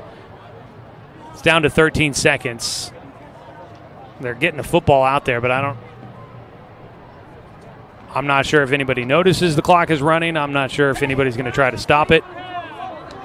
Nope, there it is. Roseburg's going to let the clock run out. They finish it with the interception by Jaron Dory, and their Tribe is 1-0 to start out 2023.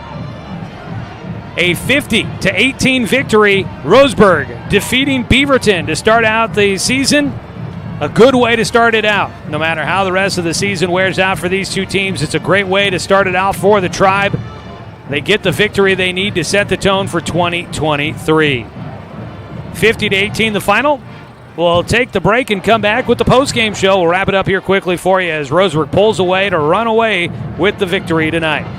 Joey Kieran, Clayton Brelledge with you. We'll wrap up this one when we come back after a 2-minute timeout. And back to finish off tonight's broadcast here on 541radio.com and on the Score, 92.3 FM and 1490 AM.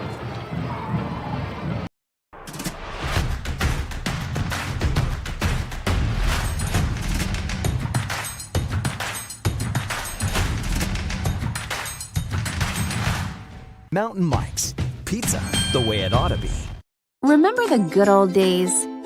When you didn't have to make an appointment or wait in line for an hour just to talk to your teller? When businesses were local and gave back to the community? At Cascade Community Credit Union, there are some things will never change.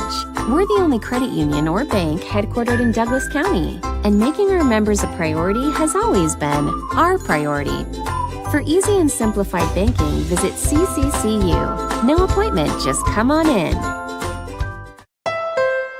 Deciding where to purchase your next vehicle is just as important as the vehicle itself. At Roseburg Honda, our seasoned staff is dedicated to matching you with the right car. From sales to service, our goal is to make sure all of your needs are met, and you leave our dealership feeling good every time you visit. No need to waste your valuable time driving up and down the freeway when the ultimate car buying experience is right here at home. Roseburg Honda.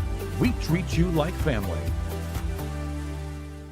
Brook Communications radio stations have joined forces with the News Review and Lotus Web Services, announcing the Lotus Media Group, a multimedia enterprise. Web, broadcast, print. Make it happen with Lotus Media Group, LLC.com. Are you an enthusiastic sports fan? Want to have fun and get in on the action? Heck yes, that'd be awesome. Have great attention to detail? Want to stay active? Definitely.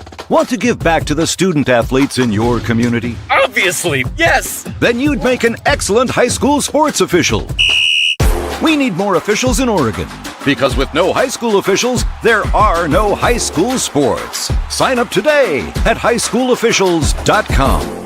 After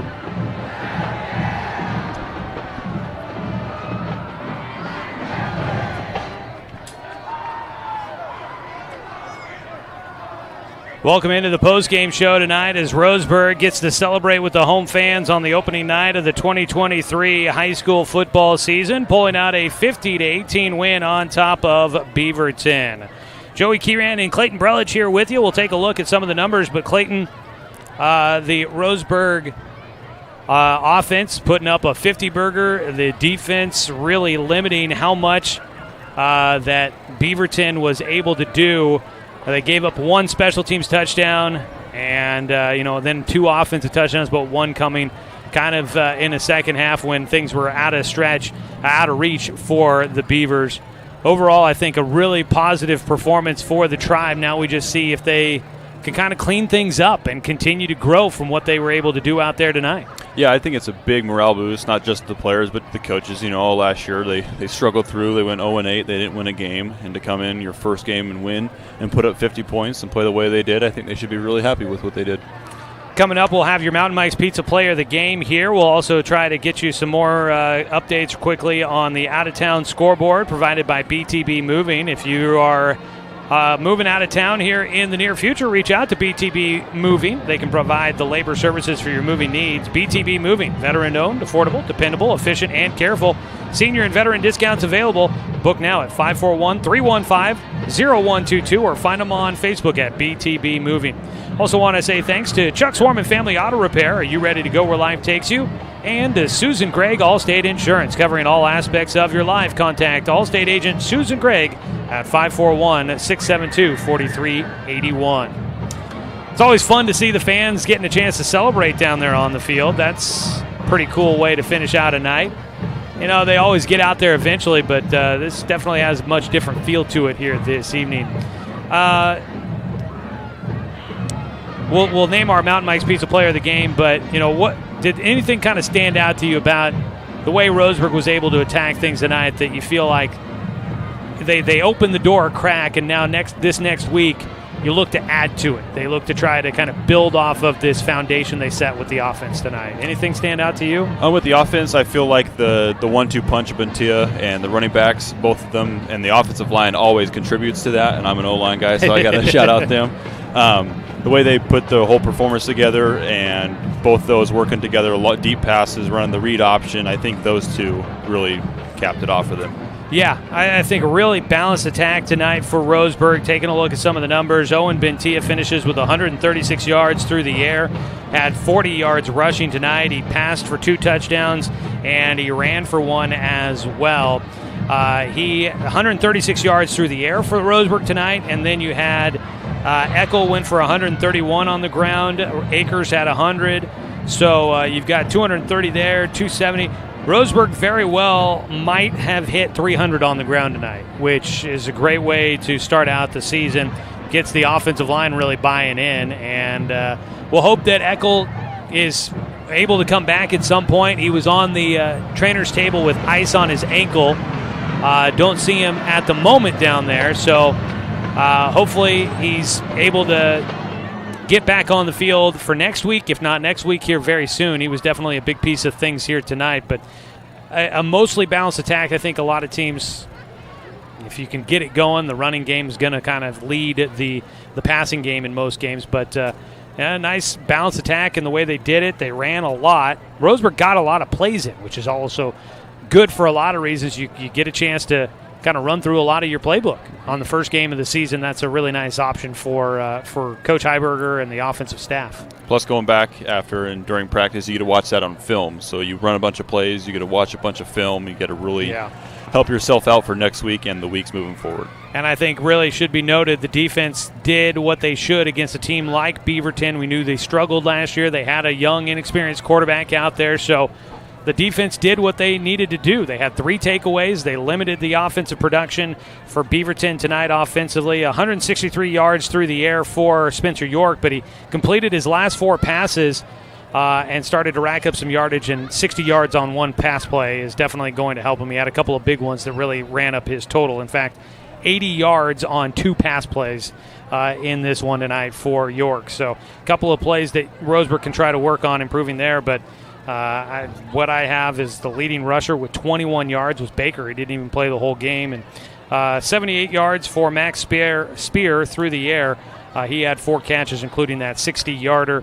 And then also Caden Kogren had 4 catches for 44 yards for Beaverton. But they really limited what they did there, and I think the defense has a ton to build off of here tonight as well. Taking a look again at some of the numbers for Roseburg. Owen Bentia finished throwing 31 times tonight. That's a lot. That's a lot. 1, 2, 3, 4, 5, 6, 7, 8, 9, 10, 11, 12, 13, 14, 15, 16 for 31. So right around 50%. You'd like to see him a little bit better there, but he'll get a chance to continue to work on that. Leading receiver was Caden Austin with 74 yards on 8 catches. Also, Landon Hodges with a touchdown grab on a 14-yard strike. You had Brogan Rackley, a 15-yard or a 5-yard touchdown catch. Let's see here. Yep, that is your receiving numbers. Rushing numbers, Eckel finished with 18 carries for 131 yards, had 2 touchdowns. Maverick Akers had 10 carries for 100 yards total, 1 touchdown. Bentia, 4 carries, 40 yards for 6, and had a touchdown in there on a 6-yard run. Let's see here.